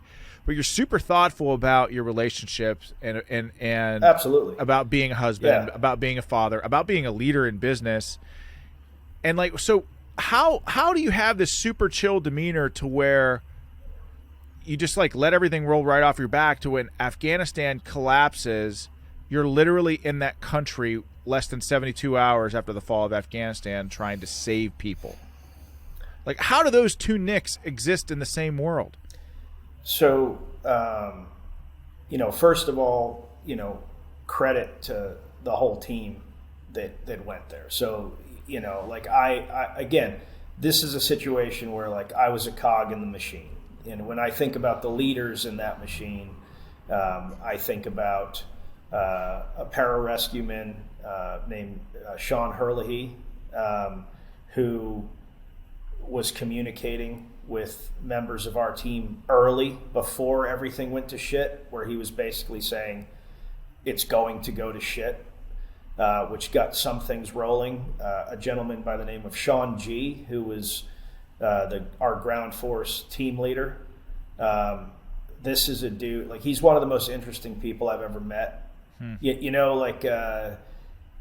Like it's like you could flick through like photos through time, and it's like he's at all of the major events. It's like, is this guy a vampire? Like, I'm not sure. Sarah Verardo, who Sarah is. We probably would all be in prison for what we did if it wasn't for Sarah making sure that we dotted the I's and crossed the T's and got the right people involved. And then obviously like my friends, Chad Robichaud and Tim Kent, like these people got things rolling that allowed for the operation to happen. But I'll tell you, we were like all veterans. I was doing what most people were doing, and I was connecting people that I thought could help each other. I was collecting names, from verified sources of interpreters and like who knew them and like as much information as possible. What's their WhatsApp number? And I was dumping that into a spreadsheet that my friend Adam DeMarco with Allied Airlift 2021 was building. And then Chad, was letting us know that, hey, his interpreter was still stuck, that they were chasing him, they were coming after him. He didn't think he was going to make it. And then Tim and I were sitting in Austin, Texas. We were finishing what would become Scars and Stripes. And both of our phones rings. Awesome book, by the way. Thank you. Book, by the way. Yeah, Thank you. You guys just killed it. So good. I appreciate it. Both of our phones rang simultaneously, literally maybe between like 3 to 5 seconds apart. And on the phone with me was Sarah, and on the phone with Tim was Chad Robichaud. And Sarah said, I'm just going to cut right to it. Will you go to Afghanistan to help people? And Tim was being asked the same thing by Chad. And I said, well, like, is this a real mission, or is this like, I don't want to go for a photo op? Like, and she was like, this is a real mission. We've got this guy, Sean G. We've got, and she starts laying out like what we had. And I said, all right, let me ask my wife. and Tim did the same thing. And so I called my wife and I said, I'm about to ask you the most ridiculous thing in the world, so bear with me. So, my wife, watching over our 6 children, here's the following. I have been asked to go to Afghanistan to help with the evacuation of civilians. Can I go?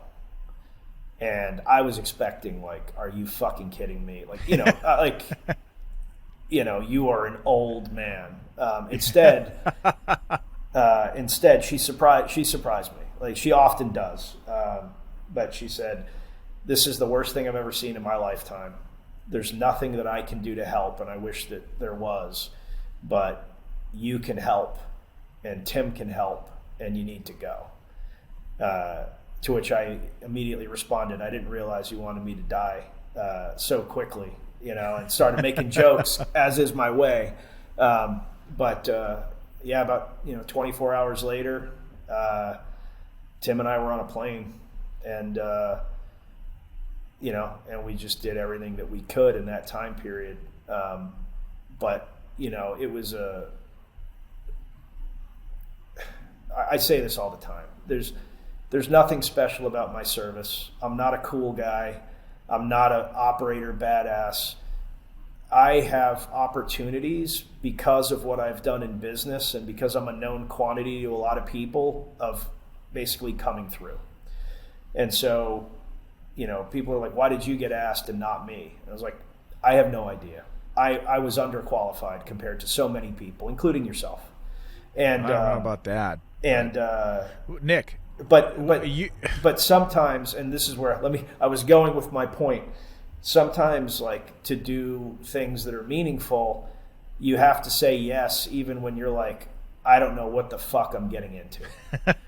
And that's, that is what happened there. That is what happened with Ranger Up. That is what happened with the movie Range 15. That's what happened with Diesel Jack Media.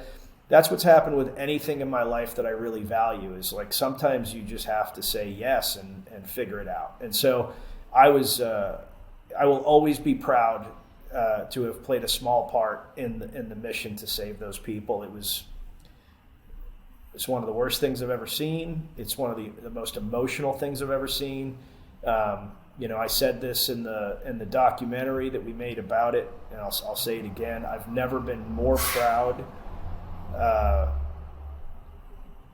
of Americans and less proud of our government.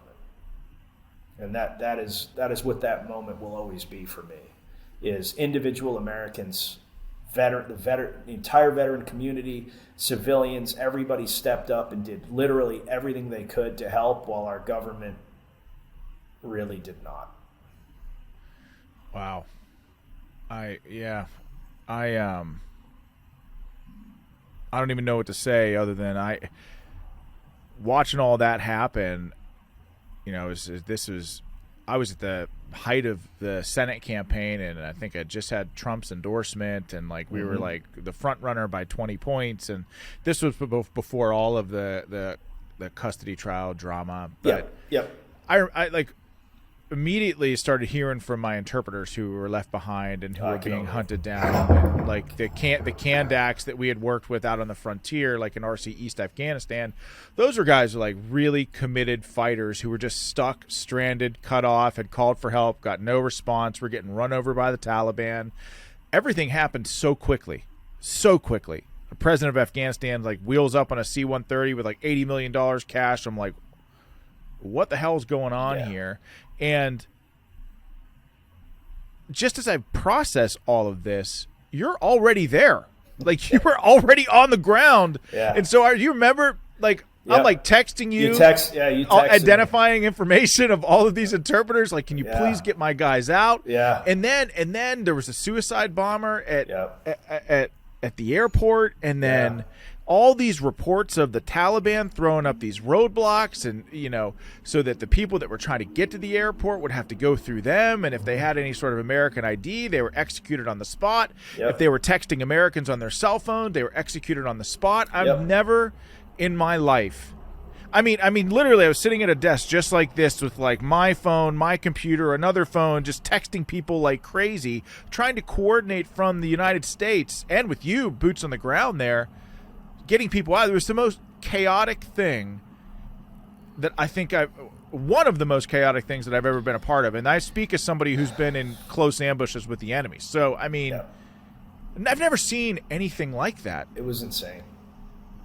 How do we find ourselves in a situation like that after 20 years, where even, Nick, all the intelligence that we had leading up to that said that, hey, the Afghan National Army, the Kandaks that we trained there, they were ready, they were proficient, they could fight the enemy if need be. The Afghan National Police, they needed a little bit of work, but they're getting there. The Afghan Border Police, same thing.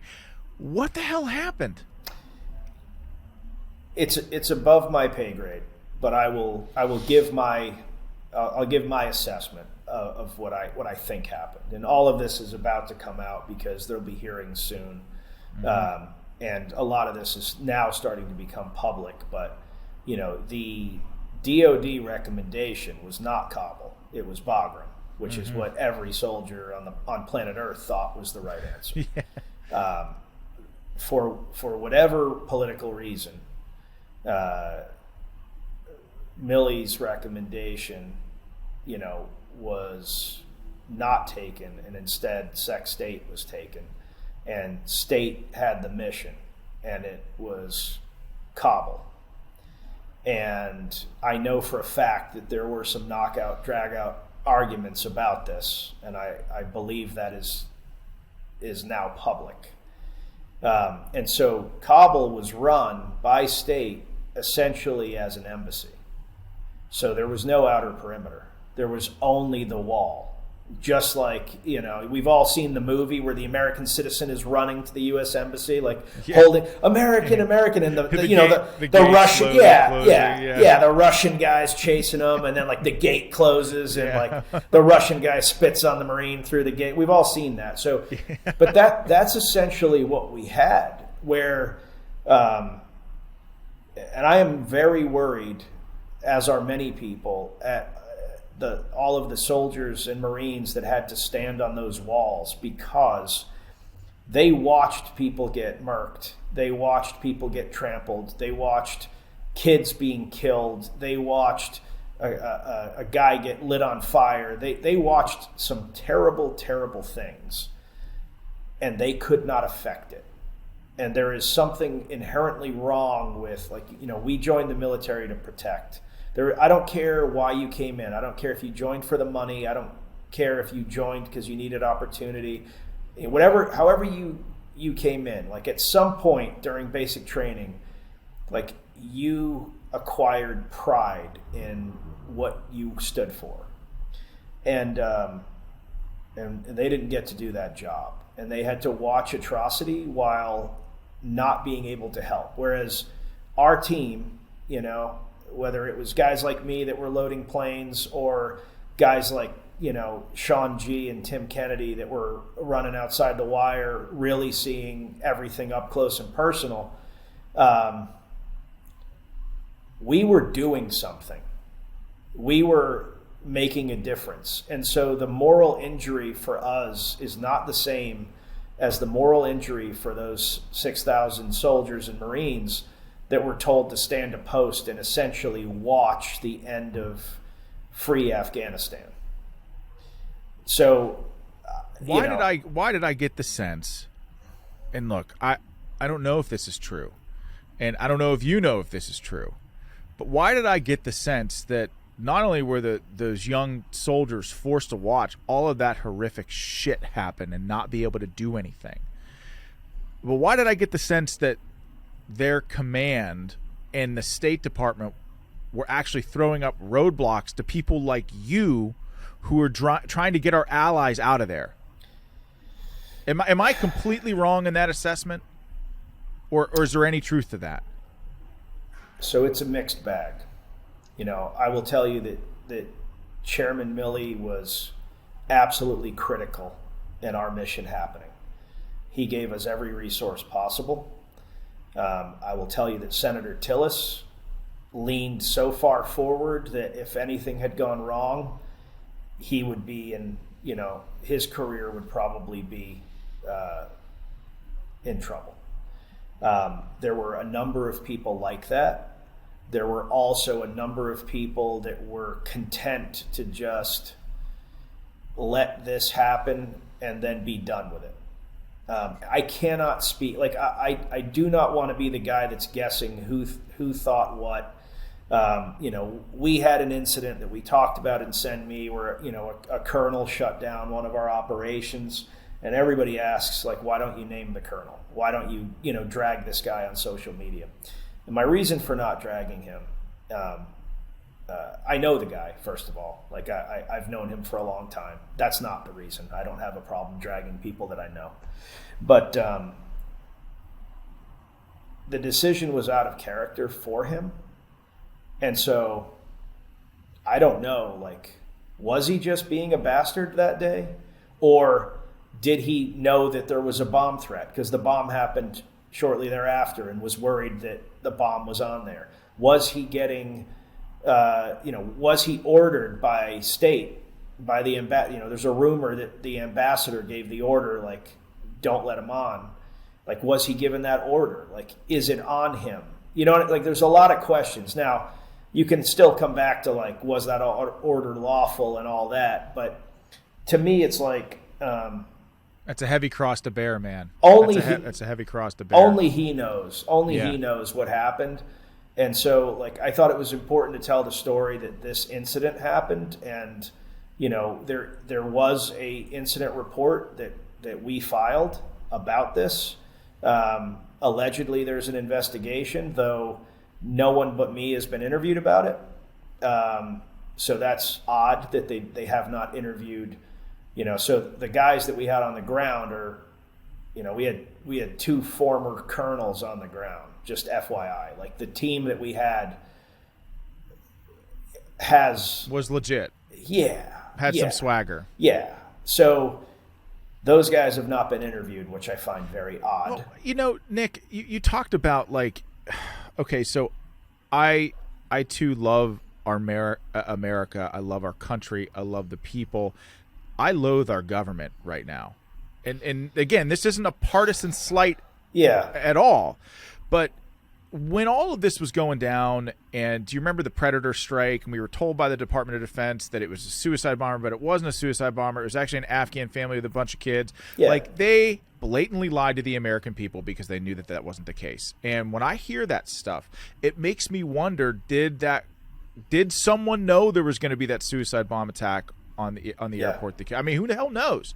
And the reason why there's this uncertainty is because the government has not been transparent or truthful or just open and honest with the American people. And the reason why this bothers me so much, I mean, beyond the obvious, is that, God, man, we bled the ground red in Afghanistan. I believed in the mission there. Mm-hmm. We killed a lot of enemy there. We did. And that's certainly part of the mission, but that obviously not what I'm most proud of.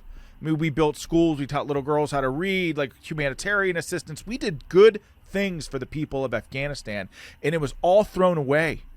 And in the end of all of it, you don't even think that we, the American people, or the men and women who fought there, not just in Afghanistan, but Iraq, or anywhere that America sends our sons and daughters, you don't think that we deserve the truth? And that really bothers me. I have a real issue with that. Yeah, no, you make a great point. I always try to be a little careful when I say, hate the government. I don't hate the government, right? It all comes down to individuals, right? Individuals lie. The government doesn't lie. Individuals lie. Correct. Right. So what you know that I've got a podcast coming out soon, like I'm jumping back into it. It's called, but it's called The Neutral Position, and the whole purpose of it is I want to have conversations where we have nuance, like this one. I'm enjoying this conversation, where we're starting from a neutral position, and we are not affixing partisan beliefs that we have to have, but instead we actually walk through why we believe something. Mm-hmm. And I'm hoping that it has a positive effect. And the reason I'm doing it is because of what you just outlined. I don't think, I've seen a more partisan approach to politics in my lifetime. And I think there's a lot of reasons for that. I think that news programs are not news anymore. They're newstainment. I think that social media is designed to deliver the maximum views, and we tend to react to things that outrage us. We like to find people that agree with us. We take it very personally if people disagree with us on social media. I think, again, this is a thing where, when somebody disagrees with me on social, I'm always nice to people, even if they're being bastards. My reason for that is I don't take this stuff personally. Sometimes maybe I'm wrong. Let me give you an opportunity to tell me how I'm wrong. If you're just going to call me an asshole over and over again, at some point, I don't want to have this conversation. But if you're really fired up about something, you probably have a reason. So explain the reason. I don't think that in government right now, we have people that are working on solutions. Instead, we have people that are very good entertainers. And the entertainment that they're selling is they're selling sound bites that they can put on Tucker or they can put on Tapper, They can put on, whoever likes the kind of things that they like. Look, let's say that you're a hardcore Democrat and I'm a hardcore Republican, right? And we both want to get something done. 15 years ago, you and I would talk about it and we would present a bipartisan thing because we are so far apart normally, but we both agree in this. I don't think that can happen now. Right? I agree. Yeah, I don't think it can either. Like you try to do that now, and they're going to call you a rhino. They're going to call you. They're going to say you red pilled. I've been fortunate to interact with Dan Crenshaw a few times, and I know a lot of people hate him on both sides for different reasons. Right? Like he's been accused of being a rhino, whatever that means. And then he's being accused of being far right. MAGA, whatever, from the left. But like that dude multiple times has, and he just did, I think yesterday, put out, a bipartisan bill. And like he's already getting dragged for it. And it's like, listen, if you look at, again, I'm big on data. You look at the data, Americans agree on 84% of all things. And if you compare like a liberal in America to a liberal in Europe versus a conservative in America, the liberal in America and the conservative in America agree on more than the liberal and the liberal or the conservative and the conservative from Europe. Like we're very close on just about everything. But we are made to believe that there is a world of difference between us. And so I think debate is good. I don't have any issue with, like the Republicans and the Democrats having like, feisty debate and telling each other where they're wrong. And, but like when you start making the other side your enemy, you're never going to accomplish anything. Because I'm a very low-key guy. I can handle a lot of aggression. But at some point, if you call me a fucking asshole for like 3 months in a row, I can't give you the benefit of the doubt anymore. I just can't. Like, and I will start to see negative in anything you do. Like if you, Sean Parnell, spend 3 months doing a Nick Palmisciano sucks campaign, and then you call me and you're like, bro, I really need your help on this thing. Like, I'm assuming this is a setup. I'm assuming that, like, we're going to do something and then you're going to drag me. I'm assuming that there's some ulterior motive. And that's what happens is, like, no matter how much of a politician you are or you think that you're unscathed by this stuff, like, people take things personally. Everything is, when people are like, it's not personal, it's business. Business is personal. Politics is personal. You go after somebody, especially when you go after somebody's family, you go after their service, you go after their, like, it's what I think is interesting, Nick, is that like I think that 10 or 15 years ago, yes, Republicans and Democrats, especially in the age of Reagan and Tip O'Neill, they had that relationship where they worked together on behalf of a grateful nation. But the sort of the more divisive rhetoric that we're seeing today, I think that's kind of like just the ebb and the flow of American politics. And if you go back to like the founders, they were ruthless in their campaigns against each other. They're calling each other's wives fat and all these horrible names. Thomas Jefferson. They were legit savages. And so I think like maybe we've always been this way. Thomas Jefferson, created a whole newspaper under a pseudonym just to talk shit about George Washington. I know. Because he was too much of a coward to like just say it, to him. Like, and that, and back and forth. Like, I mean, like, yes, it's always been bad. And I don't ever envision a time where it's just going to be like hand holding and like kumbaya. But, and I know like he got dragged, but like I was a huge fan of John McCain. Like I was a huge fan because John McCain was willing to like try to do the right thing and try to bring people together and be honest and be, I know that like you're not supposed to like John McCain as a Republican, but I don't care. I just think he was a great statesman, and I think we need more of that. I think we need people that are willing to work together. And it's very easy to say, like, well, it's too divided now. But, like, hey, isn't that what leadership is? Isn't leadership saying, well, like, I know that the easy thing for me to do is to just be, the Democrats are terrible and they're trying to take our guns and whatever. Or the easy thing to do is, like, Republicans don't care about kids and they hate gay people. Like, these are easy hits to make, right? It's not true. Neither of these things is necessarily true. There are people on both sides that believe those things, sure. But, like, the lion's share of America, again, we agree on like 84% of everything. Mm-hmm. So we should be agreeing, our politicians should be agreeing on bills and legislation and initiatives roughly 84% of the time, but they're not. They never agree. There's always a problem. And that's where they're not trying to solve problems, they're trying to provide theater.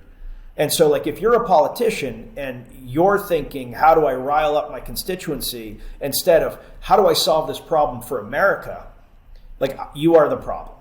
Well, but so if you look at politics and we say to ourselves that politics is downstream from culture, isn't the next logical step to say, well, what is wrong with our culture that are producing these types of leaders to where they can't solve any problem? Sure. I mean, you definitely, but it's also chicken or the egg, right? So what I think you have now, you have a very online world. And it's just easy to silo yourself. And so, when people are spending, I forget what the average American spends online now, but it's like 12 hours. I mean, it's like half the day you're online. So, yeah, like, do you ever get those screen time updates on your iPhone? And it's like, you've spent 8 hours on your phone. I'm like, holy shit. Dude, like, that's crazy. I had a day that was like 17 and a half hours. And I was like, I believe it. I believe it. It's like, crazy. How did that happen? But, we spend more time online than we spend with people. And I do think that is the issue. And because you're online, you can select people. Like when I grew up, right? And when you grew up, we didn't select who we hung out with. It was like, these are the kids in the neighborhood. These are the parents in the neighborhood. And so like, you have a picnic or something, you're barbecuing, you're inviting the neighborhood over. Like, some of those people were liberal, some of those people were conservative. You never even thought about it. It wasn't like maybe the parents get into like a boisterous debate, but they're having beers, they're laughing, they know each other, they trust each other. Like, it's not serious. Well, now, I mean, I live in a suburban neighborhood, not dissimilar to how I grew up, but like, I don't know my neighbors because my friends are all, we have digital acquaintances, and so we can do stuff. We can do stuff like this. We can do stuff like this. But the problem with this is that you and I are aligned on a lot of things. We probably have some things, we've talked about it in the past, like, that are where you're one way and I'm another way. But like, like I'm a moderate conservative, most of my friends are, they're either a little more liberal than I am or a little more conservative, but like, we kind of have a similar life view. Very few of my friends don't believe in the Second Amendment, for example, right?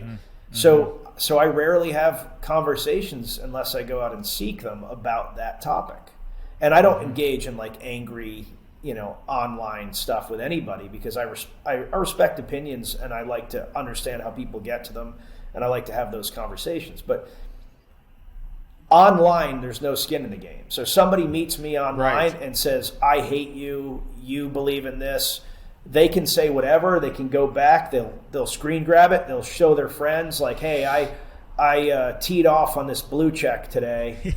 And, I really showed him, whereas like in my life, it's just some person yammering. Like, it's not even a thing. I don't know who this person is. I don't care.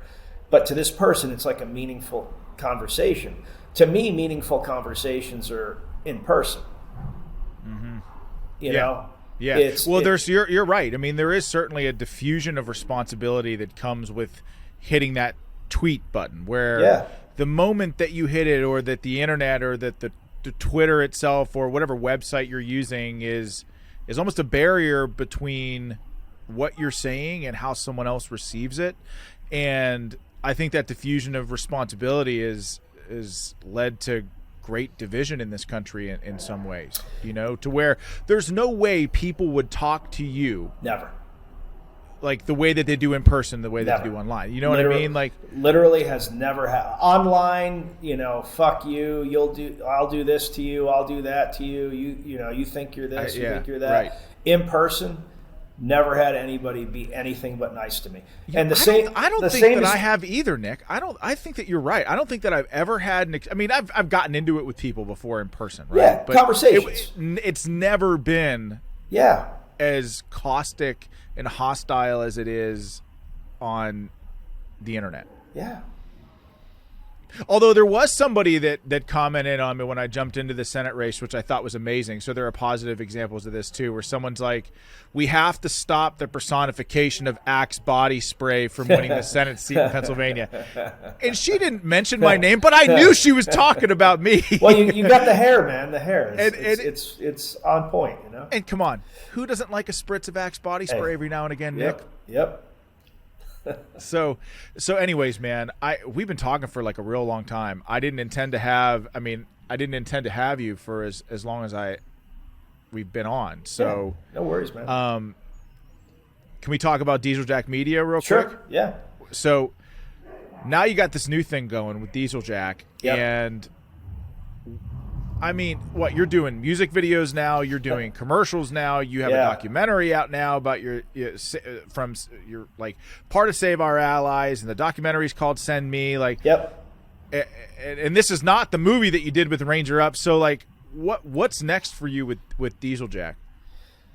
Yeah, so Dieseljack came out of, I did a deal with a group out of Ohio to take over the lion's share of Ranger Up. And so that was like 3.5 years ago, 4 years ago now, I can't remember. So they bought, the 51% share of Ranger Up, and Tim Kennedy and I, still have the rest of it, but we have no role in it anymore. So like we're not running marketing, we're not designing, like this organization is doing their own thing. And we worked for them for a year, and then, it was like time for a new thing. And so when I was thinking about what the new thing was, I thought a lot about what do I really like to do. And so I found that, for the entirety of Ranger Up, I spent a lot of time helping people. Like, hey, Nick, I have this problem. Hey, Nick, I have that problem. Hey, Nick, I'm trying to do this. I'm trying to do that. And then figuring out a solution, creatively to how to solve that problem. And the second thing that I loved and have forever, but really, really hit home when we did Range 15, is I love making film and I love storytelling. Yeah, me too. It's so cool. It's awesome. Yeah, and so I brought two guys on. The first guy is Hollywood Hurd. He was the second unit director on Range 15.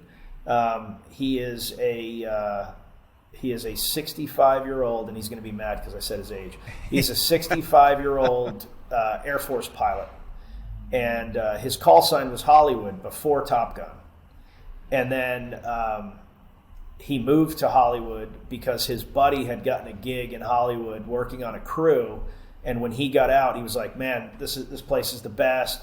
Beautiful women, great food, like come out here for a while." So he goes out there, and his buddy's always calling him Hollywood, so it's stuck. So his call sign becomes also his Hollywood nickname. So he works in Hollywood and goes by Hollywood. And the dude has done everything, like Scorsese films, Titanic, Winter Soldier, Pirates of the Caribbean. Like he is a machine. Those are all classics. Classics. And so Hollywood, I said, "Hey man, like here's what I'm doing. Would you like to be involved?" And he was like, "Absolutely."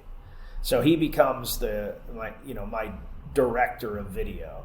And then I reach out to this other guy, Albert Tso, who I had worked with on a couple of projects in the past, and he'd run, as the second in command of 2 or 3 agencies. And I asked him, like, hey, I don't know anything about running an agency, but I know a lot about marketing. So, what do you think? And he was like, let's do it. And so I get these 2 guys on board, and then I hired all my old employees from Ranger Up because, the new organization basically was like, you can come to Columbus, Ohio, or not, but those are your choices.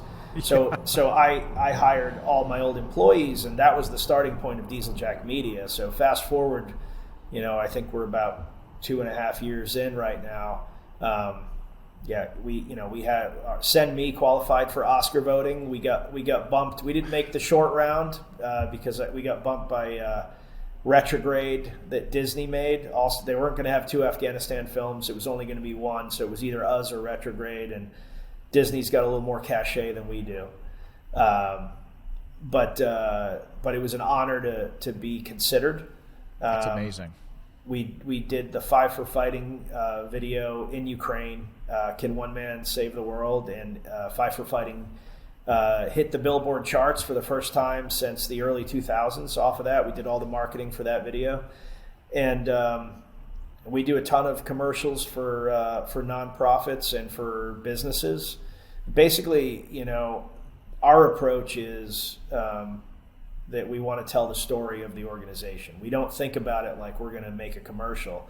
We think about it like, how do we get across to people what these guys really stand for? And in order to make that easy, I only take clients that I believe in. So if somebody comes to me with some bullshit product or, nonprofit that I think is shady or whatever, we're not going to work with them. So because of that, everyone here is invested. My team believes in these companies, these nonprofit organizations, whatever, and we go like above and beyond for people. And the results have been that these organizations have all expanded significantly, and our reputation is getting better and better, and we're kind of getting bigger and bigger clients. And it's really like, I'll show you the mug. This is my everybody. I don't know if you can read that or not. It says, "Try not to suck." Try not to suck, and it sounds silly, right? But when I ran Ranger Up, I hired 4 or 5 marketing organizations, and they were all terrible, like truly terrible. Like they gave you a great PowerPoint presentation the first month, and then you don't really hear from them for 10 months, other than like a monthly update that says you're doing incredibly well. But like your sales haven't gone up, nothing's changed, but somehow these people are telling you that like their work is great. And then the last month of the annual contract, they're talking about all the great things they're going to do next year, if you re-up. And it's like, you just stole a year's worth of money from me. And so that is a very common experience. And so it's really interesting.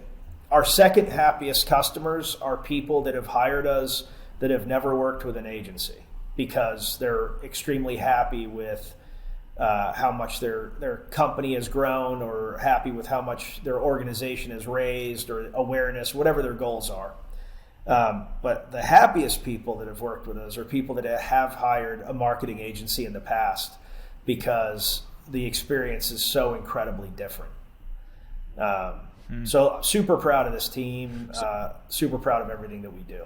I mean, I love the focus on story, and Nick, what I think is kind of remarkable is just how many people, organizations, nonprofits don't know how to tell their own story. They don't. But if they did, I mean, who knows? The sky's the limit, because I do think that people don't buy into 10-point plans. They don't buy, and Republican politicians fall into this trap all the time, where they start talking about economic plans or stuff. Like, okay, to a certain extent, as a Republican, I know that we're going to believe mostly the same stuff. So, but tell me about you and your story, because people buy into stories. They'll say to themselves when they hear a story, oh my gosh, like I didn't have that exact experience, but my experience was similar in this way, and boy, was his outcome different. Yes. And so the importance of storytelling and symbolism and storytelling and how it pertains to marketing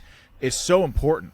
People remember a story, they will not remember the fact sheet. I mean, that's just the truth. But the other thing is, you know, most of us have a story that's worth telling, especially nonprofit organizations, right? They spend so much time trying to accomplish their mission, whatever it is, whether it's helping kids or helping the elderly or helping veterans, you know, whatever the mission is. Like most people in nonprofits are so invested in it that they actually almost feel bad about the idea of investing in marketing or investing in, right, you know. But the thing is, you know, if you spend 10 grand and you make 100 grand, you now have $90,000 of additional funding to work with. I mean, to me, it's basic business, but nonprofits spend a lot of time not being businesses. You will hear nonprofit say, we don't run like a business. You should. Well, so you're right. You're right. How do you select? You said you don't take clients that you don't believe in. How do you select clients that you believe in? Yeah, I mean, so you know, we don't do a lot of outreach. We probably should. Typically, people reach out to us and ask if, you know, to be clients or to have a call and discuss being a client. You know, and most people that reach out have been referred by somebody else that we've worked with. So generally, like, it's not often a situation where we don't work with people, because usually the people that find us are being sent here by somebody we already trust. But every once in a while we get somebody that's almost like pitching a scheme, or it's a nonprofit that like 70% is going to paying like the, you know, the principals, and it's like, I'm not going to be involved in this, you know. Yeah. And don't get me wrong, like startup nonprofits, like, you know, sometimes the funding isn't perfect. Like, you know, I'm not going to, having been involved in a nonprofit, like it's all over the map as to when funding comes in. Like, you might have a year that's like 99% is going out. You might have a year where it's like, you know, 70, like right. You know, because, you know, it's a wild ride. But like, you know, if something doesn't feel right, or if I think the relationship isn't going to work, right? So our whole thing is like, we become part of the team. I mean, legitimately, everyone says that shit, but like, we are part of the team. Like, if there's a problem in any part of the business, like, we're involved in solving it. You know, so like, if somebody is, I don't let my employees be treated poorly, as an example. So like, if you've got a guy that like loves to like crap on people and that's the whole shtick, like, we don't need that. And I know I'm saying like all the things we won't do, but like, for the most part, we've it's not like we're saying no to people all the time, but you know, not all money is good money, right? Like, 100%. You've got to be able to direct your time and energy to not just partners that have a consonant belief system, mutual respect. Yes. Because you know, you'll spend so much time on a client. I mean, look, I don't know. I'm not a part of your business, but I feel like you spend a lot of time. Yeah. Where you're going is exactly right. You will spend 8 times more on somebody that is a pain in the butt that doesn't share your values than you will on somebody that shares your values. Because when you have somebody that shares your values, there's trust. Like, if I know somebody is a good person running a good organization trying to do a good thing, that's the lens I look at. Like, hey, this person's just trying to. So if they're mad, you know, not that people are mad all the time, but like, if they're mad, I respect that they're mad, because I know this is a good person running a good organization trying to do a good thing. So like, whatever they're mad about, we need to fix. But if a person's just mad all the time and like, they get their kicks, you know, kind of crapping on people that they've employed for something, Like, I don't need that money. Yeah. Like, man, I don't need that totally, I respect that, man. You know? I do. And, look, I don't want to take up any more of your time, Nick. I'm glad that you came. Thanks for having me, man. It's freaking awesome.